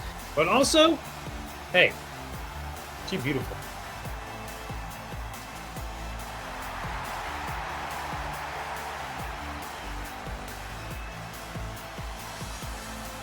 She brings that good-looking vibe, the smoking hotness, thigh-high boots and everything. I think I have the same pair. Oh, really? Yeah. Bought them on eBay. Ooh.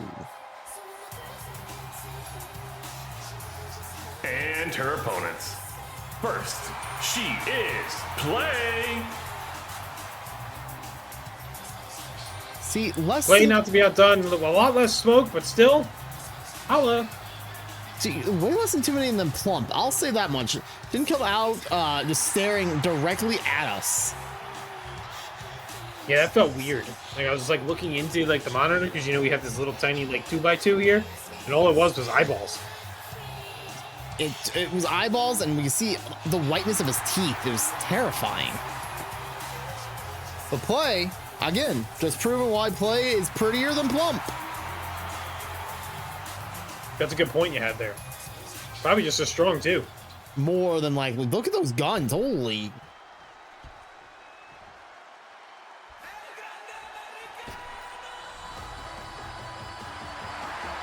And finally, he is El Skappo.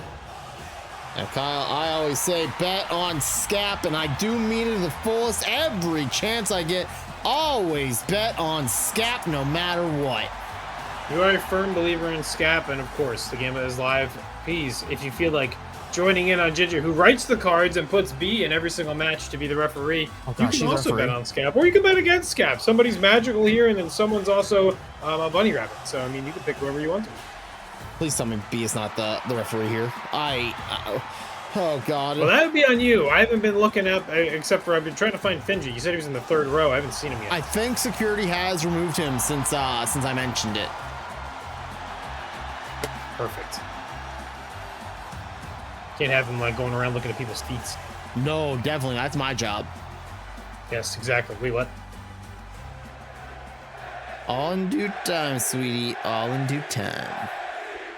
Triple threat match shot caller contract qualifier. Jessica Rabbit versus Play versus El Skappo. Jeremy. Away we go. Thank you, Jeremy. Jeremy, welcome back. Jeremy's doing a great job tonight, and he's not getting hit. He's learned not to get in the way nearly as much anymore, so I'm very proud of him for that. El Skappo turning his attention immediately to Jessica, not wanting to take those MMA shots, but forgetting about Play, coming from behind with that bulldog takedown. El Skappo's got a little bit of some headway to make here. He's got to worry about 2 opponents here, and if he rolls out of the ring to get out of dodge to catch his breath and spread his wings, somebody might come and pick up the victory. Oh, well. Oh, and he just got drop kicked into Play, going into and crashing into the back of the legs of Skappo. Drop kick by Jessica, taking control of the matchup early and quickly. Play trying to force some offense here. A nice snap suplex overhead. Skap in and out of the ring, not sure what to do. That makes sense because he's confused normally. Nice drop kick by Jessica there, taking out both opponents, and has done that a few times already early in this matchup. Nice Hurricane Rana from Play. And there's the trash can.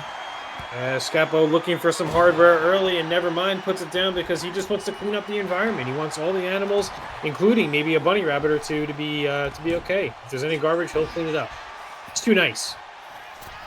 A little too nice, if you ask me.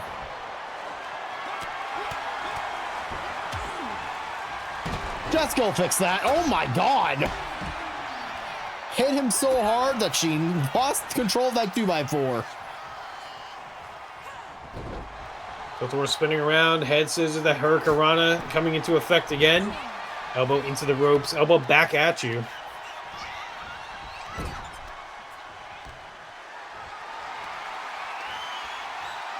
Skappo up to the top of his shoulders, and Snake Eyes in the corner, hanging off the top turnbuckle. Stomping directly into the head and the neck area. Oh, and a shot with a chair. Oh, and that was low. That was below the belt. God, somewhere B-Mancer is smiling. Count from Play on Jessica there, trying to pick up the victory, and it could be that quick. take down both opponents, pin one of them. Just got to pick the right one. Fortunately, not that time.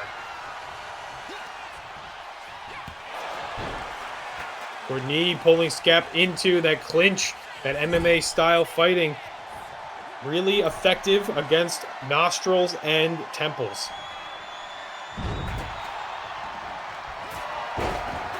Oof. Oh, chopped onto that chair as Skappo hits his back onto it as Jessica calls for him to get up. They're so similar, you know, their fighting style. Goes for the pin here.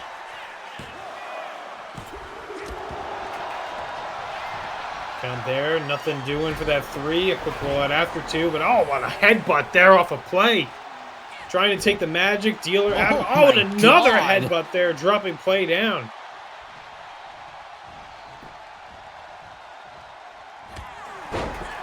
Straight knee to the face, and play has been absolutely decimated from those last 3 moves.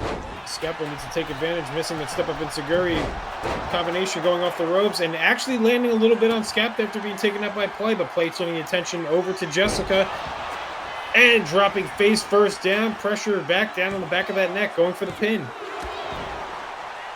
Kick out at 2.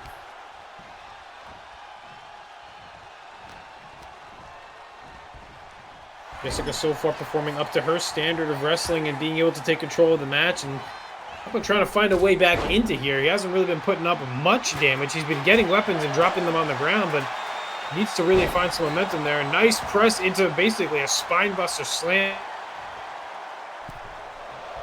Well, you know, he was looking good until that moment.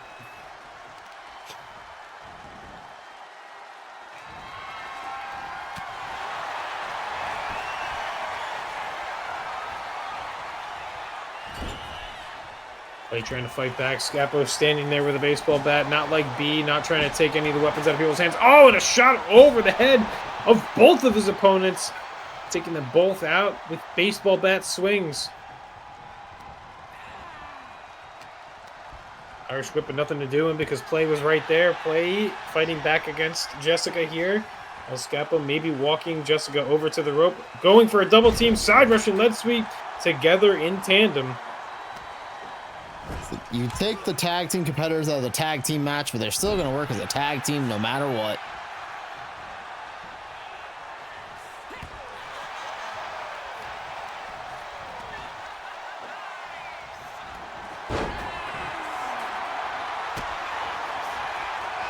The outside, Skappo introducing a table into the ring, but a pile driver here in the corner, dropping play on the top of the back of the head, exposed to the ring.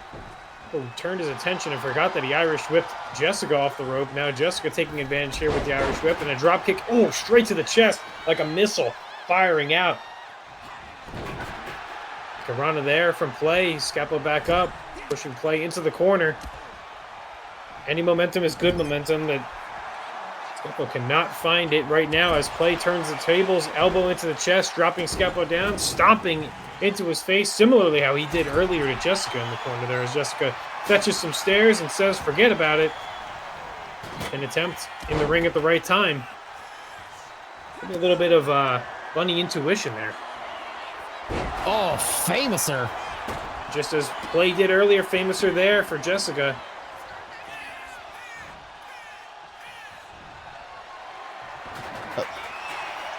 Oh, Skappo turned inside out and then a quick slap right across the chest of Jessica. Go to the back of the head there by Skappo. Jessica looking maybe to set up the table, maybe in the corner, maybe somewhere in the ring. Never mind, Skappo. Oh! Get your container out! Get your container out! Opening it! Oh my God, it's getting refilled. Oh my God, it's so full now. Can't believe this. We're seeing aliens. Skappo has to roll out of the ring. Jessica taking advantage. Chair shots across the chest to play. Skappo talking to nobody. Oh, he's on top of the table. Great move by Jessica, but Skappo has regained consciousness and stopped being gooped. Irish whip. Shoulder block, tackle down to the ground. Outside the ring he goes. Maybe looking for some more hardware to bring it to the ring. He's got a wrench. Off the chest of Jessica. Mule kick to the face. Dropping the weapon. Fighting back. Ooh. Great chops. Looking for a crossbody, maybe connecting just a little bit. Power ship into the corner and play, setting up Jessica. Skappo is out. Oh, did you see incredibly acrobatic. That was 2 elbows to the sides of the head of Jessica.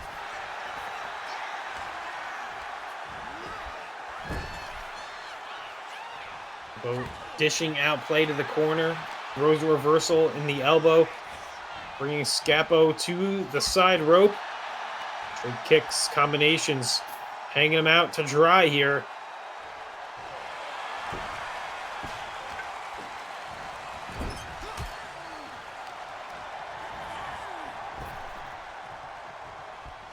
Oh my god. Holy. Spinning like an airplane and sidewalk slamming down, going for the pin. Play taking sweet time getting back into the ring. Daintily. Daintily. Down on the ground is. Oh! Oh, spear! Down goes Jessica. That wasn't much of a spear, apparently. Apparently, that was just a lot of love. It was like a hug. Skappo not happy with the way the stairs look over in that corner. Picks up these stairs and says they are going to go right back down. Skappo seems conflicted.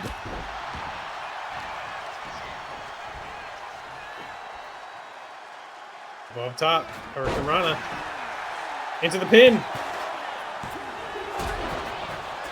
Kick out and play there as well to make the save as Jessica rolls out. Oh! Down! Planted is Skappo. This could be Play's moment. Goes for the pin. 2 count. It's close, though. Oh, God. Force her down, catching that leg, that kick, that very strong style shot. Looking for the head area of play, but stopping it in the middle. Skappo attacking play. Back turn, but turned around, and famous are here. From play to Skappo. Jessica's out in the corner. Rolled over, going for the pin. Jessica stirs, playing possum maybe. You just got to pick your moments, because in triple threat matches, you blink for 1 second, and it's, oh, God. There it is. Skappo on the outside, going for the pin. 2 count there. That was the time for Jessica to possibly get the victory here. I have no idea where Skappo is. Must be sleeping. There he is. Oh. RDDT there. Skappo grabbing some hardware, grabbing the 2x4, going for the pin here. Jessica already frustrated, now probably even more frustrated that Skappo broke up the pin. Reversal here, and Skappo having none of that. Shot to the back. Another one across the back of the neck. Snapmare takedown there. Off the ropes he goes. Oh, a straight kick to the face.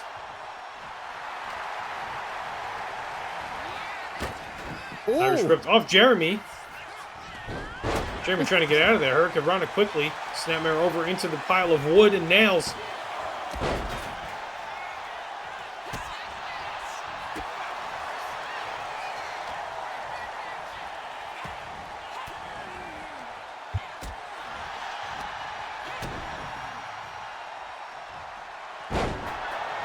Neckbreaker in the ring. Skappo this time actually introducing steps.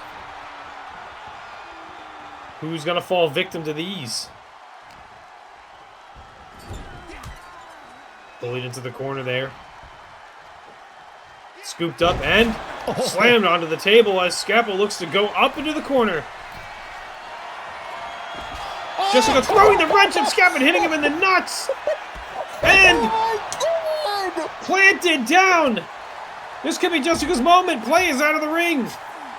Skappo catching that. He has nuts of steel. He doesn't care that he got hit in the nuts. He must have a cup on or something. Going for what looks like could be an arm bar, sort of like chicken wing, rolled over. Knee to the head. Jessica not happy that her combination of nut chuck was destroyed by Skappo there. Skappo landing on his feet. Irish whip into the corner. Goes Jessica. Reversed, and Play is now back in on the action here.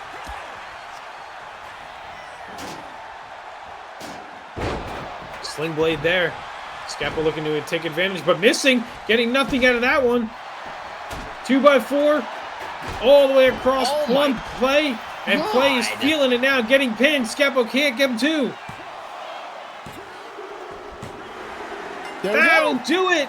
Jessica with the victory. Just took 3 shots from a 2x4 to the back of the head of Play to really just lock it in. What a victory here for Jessica Rabbit, showing out for the Rabbits.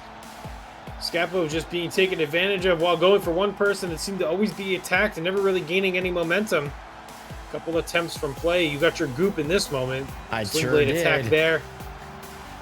Here's a close call too with Play going for the pin, but Jessica not getting back in time, but just not enough. But here we are with Skap trying to regain his consciousness on the outside. Maybe a little too much goop left him. Jessica picks up the win. Here is your winner. She is Jessica Rabbit. GG's. Huge win in singles competition win. Both Chubby Bunnies will win tonight. Important that a Chubby Bunny could come out of the shot caller match as the shot caller person. We still have to like The discuss. shot caller. Do they get a shot for the world title, or could they get the world tag titles this way? We never really discussed this fully. I guess they can call their shot on anything. They could go fight the Wise Maloney if they wanted. Oh my to god, they EGTV literally could. title. Back when the shot caller contract was originally made, only the world championship was a thing, wasn't it? Oh my god. I forgot about this. You could literally call your shot. Okay, this now makes more sense. Wow. All these tag teams getting into the shot caller contract match really just raises the bar for what they could do with that contract. It ultimately comes down to them. The biggest thing about what happens and how quickly your life can change and where people put you on that Mount Rushmore of moments of EGW, you get the opportunity to put yourself as your own. You filled back up. Play filled me up really good. A lot of juice came out of Skap. That's true. And I'll tell you what, the juice keeps flowing because in this next match, this is where the shot caller becomes so imperative to watch what's going on, because you get a chance right now to see who's going to be the #1 contender in this next matchup. Is it going to be the Dote, the Book, the 1N? Is it going to be Sean Norris, who has no control over any of the security in the backstage? Is it going to be Lahroo, who has never been in the same room as the Lunchbox? Or is it going to be Slayyy-er, who has really made her name for herself over here in EGW and put together some very impressive wins recently? Not showing you any bias, but I might have a favorite in this matchup. I wouldn't blame you for having a favorite. Mine is 1N. Mine's Lahroo. 1N impresses us both singles competition and tag team matches. I have no doubt in my mind. Granted, I must say I'm a little bit shaken because he might not be in the right headspace. Lukor did get attacked earlier tonight, so he might not have. True, it could be a little bit thrown off. Honestly, I mean, kind of feels like that. I mean, it kind of feels like if anybody's tag team partner was hit in the backstage, unless you were with them, you'd be thrown way, way off. Oh, are you trying to say 1N attacked Lukor in the back? No. Oh, okay. Just make sure that's not what you're saying. That'd be really messed up. I think if somebody was gonna attack somebody from that team, it would be both of them attacking everybody else in the tag team division. It's true. One of the attackers, as they may be called in the future, if that is the case. I have my speculations of who it is. I still leaning toward it is Sin. Sin seems to be the person who attacked people backstage a lot. So that's my current belief, that it is Sin and Ross attacking people, but I have no way of proving it until security, i.e. Sean Norris. They're one of the few teams that are left that haven't been attacked in the backstage. So, it's actually possible at this point. So let's see. It could be The Humbling. It could be Pep Squared. It could be Play Plump. I would hate to think Play Plump. It could be Disco Dragons. Disco Dragons also not attacked backstage. They also could be doing these attacks. It could be me. No, it can't be. No, it can't be. You're literally here the entire time. I've literally been next to you the entire time. I just wanted to sound cool. I just thought it was really cool if I said that. It could have been you. No, you've been here all the time. I was here the entire time. Finja? No, he's been in the third no, row. he's been in the third row watching Jessica. It's been confirmed. I don't know. Sean, maybe it's nobody. Who is? I actually realized we are doing an investigation, but I don't know who is our head investigator on this thing. Well, it's definitely not Sean Norris, who's in a match and is controlling no security backstage. True. But you know what? It's being controlled. I don't want to think about it because we already know. B-Man's is in charge. Oh God! This is B's match. Okay. Scheduled for one fall. It is your main event of the evening, and it is to name the EGW World Championship #1 contender. Introducing first, she is Slayyy-er. Slayyy-er not used to how overalls work, suspenders work, but she's a hot mess, so I guess that kind of makes sense. She's a hot mess, and she still has a face mask on her face. B-Mancer is the reason that she has to wear a face mask for, I don't know how long she has to wear that face mask, but you have to imagine it, B-Mancer ripping the face of Slayyy-er up this bad. Could this be Slayyer's being cost this match, or is it bygones be bygones and they're perfectly fine with it? As far as I know, as long as you listen to B, you're good to go. So if you listen to B by wearing this mask, then it should be okay. Watch out for the quick count. Well, definitely watch out for the quick count. And her opponents. First, he is Sean Norris. Golly!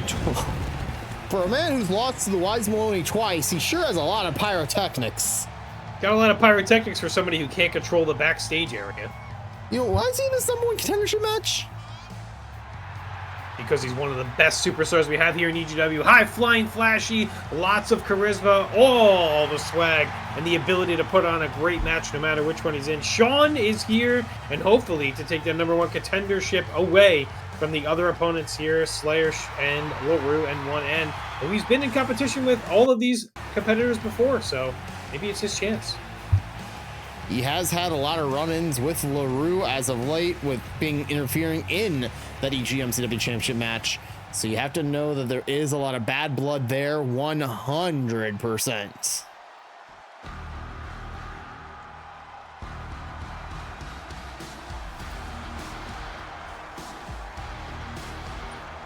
Next, he is 1N.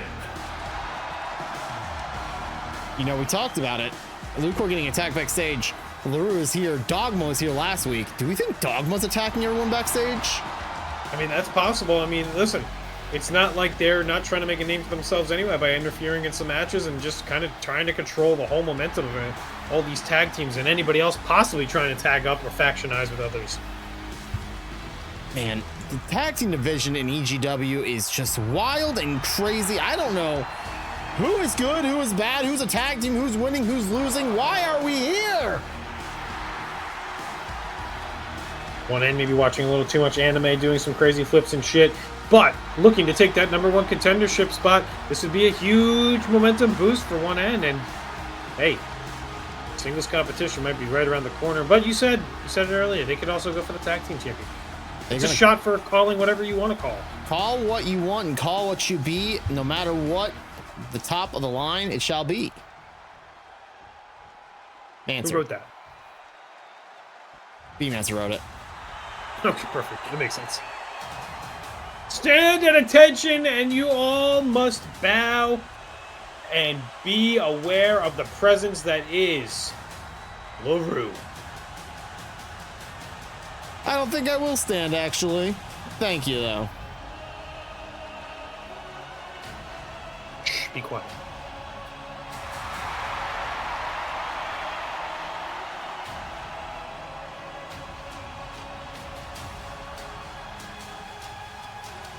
And finally, he is the right-hand man of Dogma. He is Lahroo.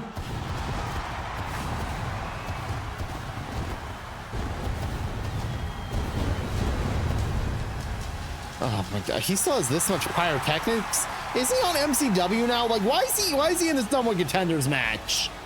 Not to be outdone by Sean earlier in this entrance walkway, and not to be outdone by the length of the entrance. Here is your future number one contender and the OG EGW champion, Lahroo, making his way down to the ring. The Lunchbox will never be seen in the same room as this band because they can't stand each other. They'll never be in the same room.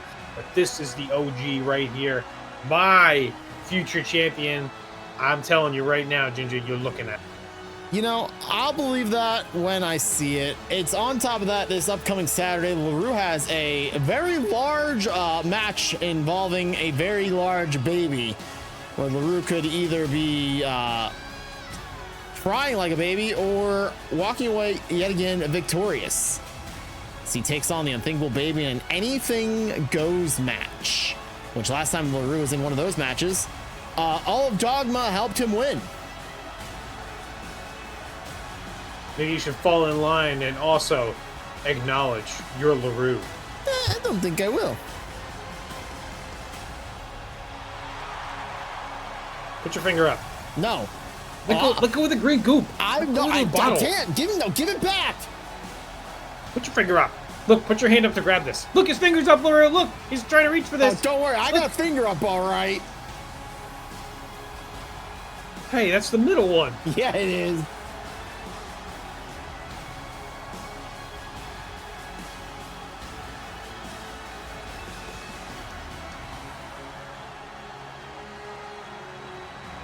This man's a fraud and a phony. He's my number one pick for who has been attacking people backstage. It can't be him. He's not a phony. He's the OG EGW champion, and you put some respect on his. As we have Slayyy-er, Sean, 1N, and Lahroo. Who's going to be your next number one contender? B calls for the bell, and we are underway. And right down the middle, as always, B. Yep, you, B. Calling it right down the middle. You, B. She instantly knows we're talking about her. So proud of her. Elbow drops to the left leg. A bunch from Sean. Overhand rights. B is like, yeah, all you count for me. You're all cheering for me. Stacked up on the side here, Slayyy-er. Counting. A 2 count quick. Could you imagine if Sean would have picked up the victory that quickly, saving some stamina, some energy, not getting beat up in this matchup?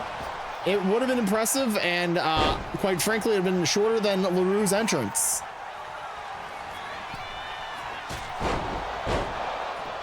One end missing the clothesline off the side. Not like him. Actually, it is very much like him. It's every time he starts like off the match, he misses the first 10 moves, and then he gets underway. Like I said, he's got probably a little bit more, a lot more on his mind right now. He's worrying about Lukor, probably at the hospital right now getting taken care of. So he's just not in the right headspace as it is. So let's hope he gets right in the gear as quick as possible.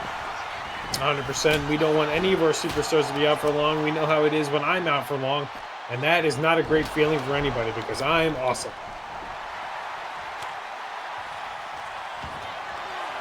What is B-Mancer doing?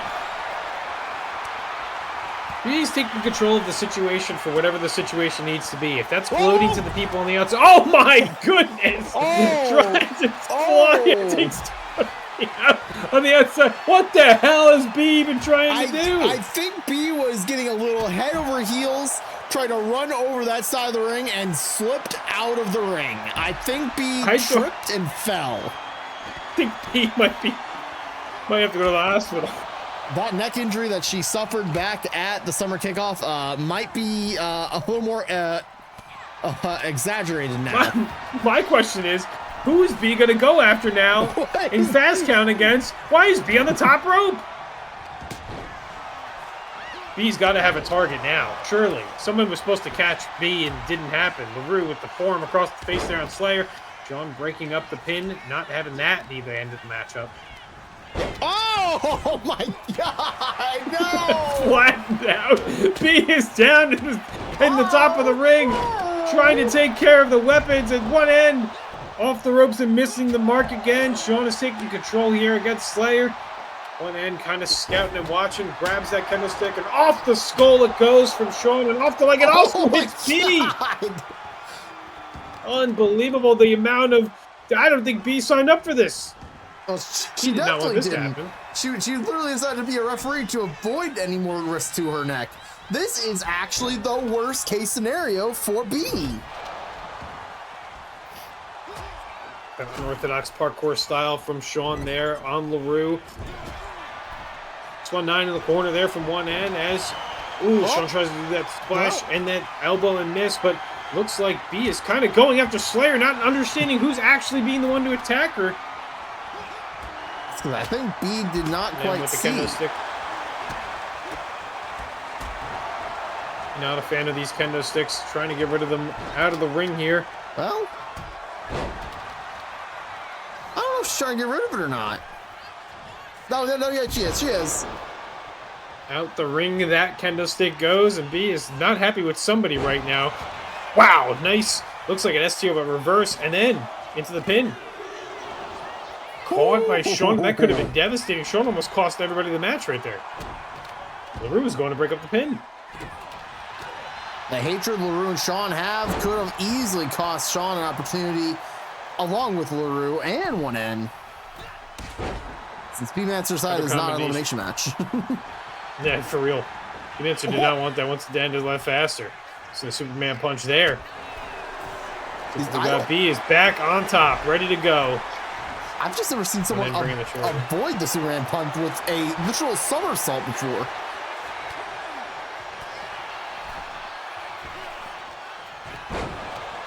This jumping Hurricanrana there, going for the pin on Lahroo, hooks the leg. One end not letting that happen, breaking up the pin there. Kyle, have you ever worn a face mask? How hard must you hit someone in the face that is wearing a face mask so they actually feel it? Well, I've only ever been in 2 fights in my entire life. And by that, I mean I've only ever gotten the chance to fight back twice in my life. The first time I was 6 years old and my brother stole my favorite game and then I threw a controller at him and then we tussled. I did not win. The second time I ever did, I was wearing a face mask out during COVID time, and it was one of those like respirator masks, and somebody pulled it really hard and then snapped it back in my face. That hurt.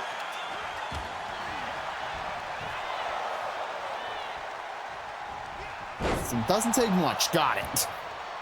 Swinging neck breaker there from Lahroo onto one end. Oh, yeah. You know what? For me, it doesn't take that much. Card breaker. Oh, God. Dropping Sean, laying him out. One end kind of recovering on the outside there. Is he going to be able to break up this pin? Coming to and understanding the predicament that he was in, having to break that pin up.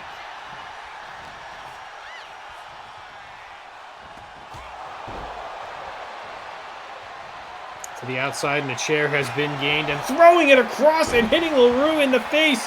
These two do not like each other. Slayyr planting down one end, going for the pin, but Sean is ready to break that up.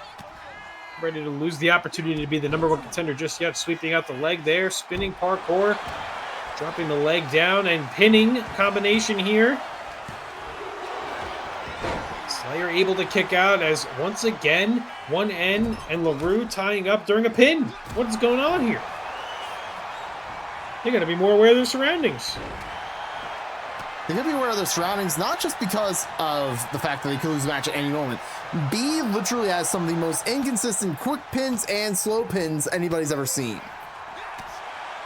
You don't know what way she's gonna pin, call pin next.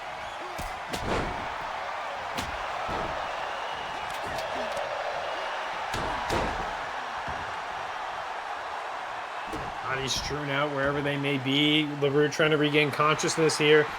Sean going to the top rope. Oh my God. Nice. Combination out of the rope corner to hit him in the back, going for the pin. Oh, one end, slipping the shoulder out and powering out of that pin.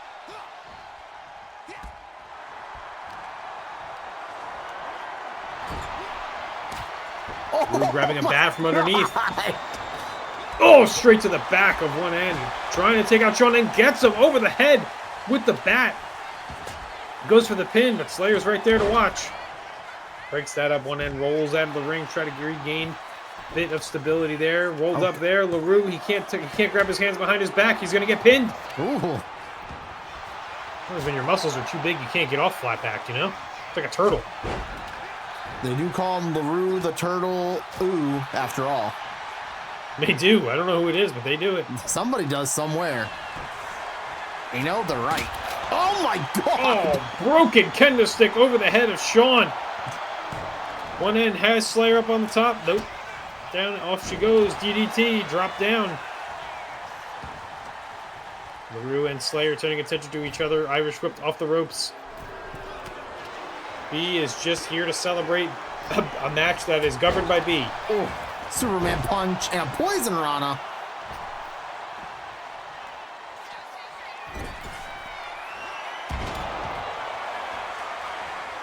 Bodies strewn out in the corner over here. B looking for the pinfall count, but broken up at 1 by one end.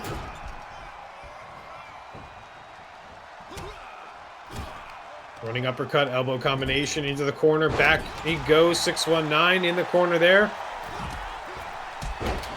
Oh, well, he got contact. It was like 1 foot hit each a competitor, but then didn't do anything.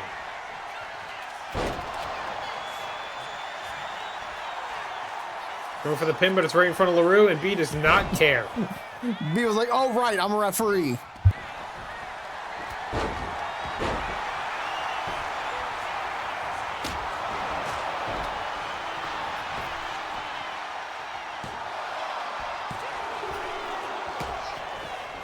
Could have been the opportunity that Slayyy-er needed to get that 3 count. Very close.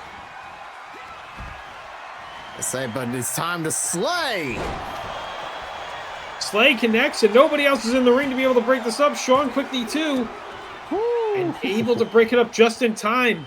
Slayyy-er is so close. Can feel that #1 contendership right there in her paws. Where's B-Mancer going now? To the outside of the ring, checking it out from out here. Yep, everything looks good. Back in the ring. Oh, God. Oh, Lahroo going for it to hit Sean with that kendo stick, but Slayyy-er catching him across the face.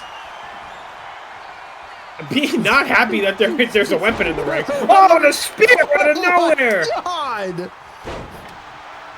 He was paralyzed by the spear of the... Gonna be the R5! Lahroo setting it up. Oh, Slayyy-er fighting out of it. Elbows to the head. Disorienting Lahroo. One end is just out. Double axe handle from the corner there from Sean. Lahroo with the back body drop.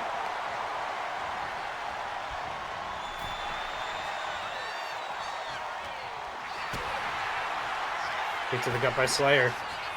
Up goes Sean and face first into the mat. One end hung up top.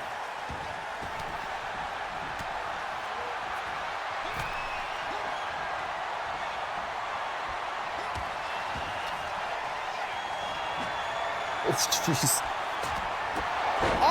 Oh, super kick by Sean, taking care of Slayyy-er. Up on top of Lahroo's shoulders, and Hurricane Rana flipping him over. One end into the corner. Oh, and missing wildly. Rolling frog splash. Oh, yeah, it was like a rolling thunder frog splash. That was cool. Combination roll up here from one end. Can he steal it? No, Slayyy-er is right there, ready to break up the pin.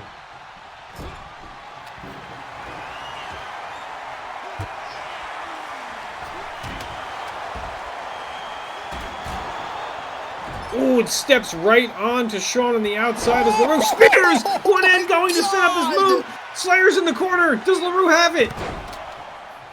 Intercepted across the ring, coming out of nowhere. These spears have been devastating. Ooh, that nice shot kicked through there. Slayyy stomped to the gut there, walking through.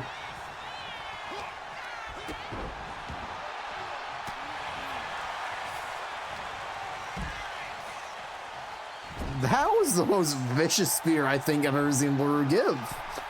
Lahroo just utilizing his speed and his strength at the same time with these spears out of nowhere. One end taking the worst of them twice now. This short clothesline through, dropping Lahroo down as Slayyy-er is waiting for him to stand back up. Oh, and a shot! Oh, look at that! Roll up here! This could be Slayyer's moment! No, it was one count there, Sean rolling it out.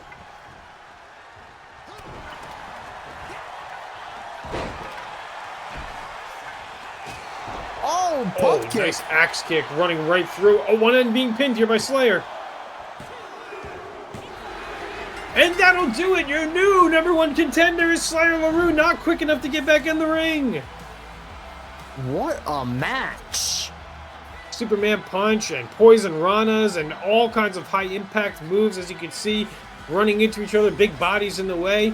Look at this spinning powerful attacks from all of our competitors. Slayyy-er going for multiple attempts at trying to pin opponents. I guess one end looking for a hot tag there, but writhing in pain is shown. Lahroo coming to, and a 3 count there by your impartial referee B. Here is your winner.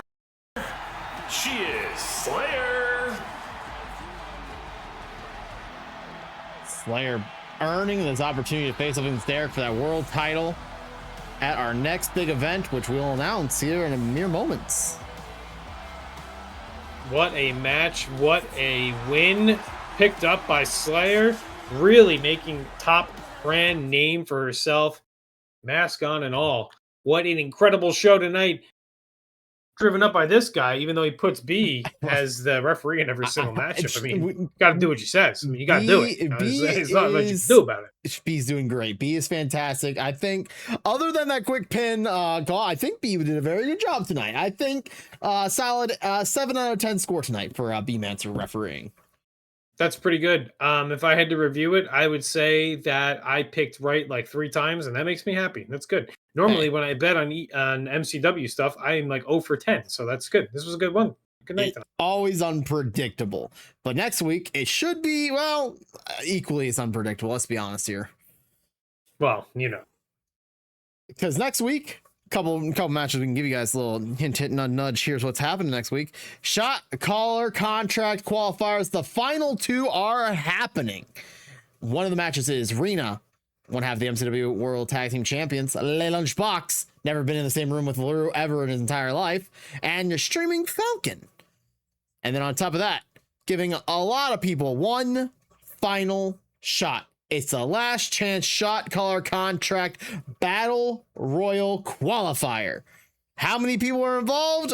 I don't know. Did I count? We'll figure it out when we get there. Did I count how many people we have on the roster? Also no. But they'll be in the match. They'll be in the match, giving well, most people an opportunity. One absolutely last chance.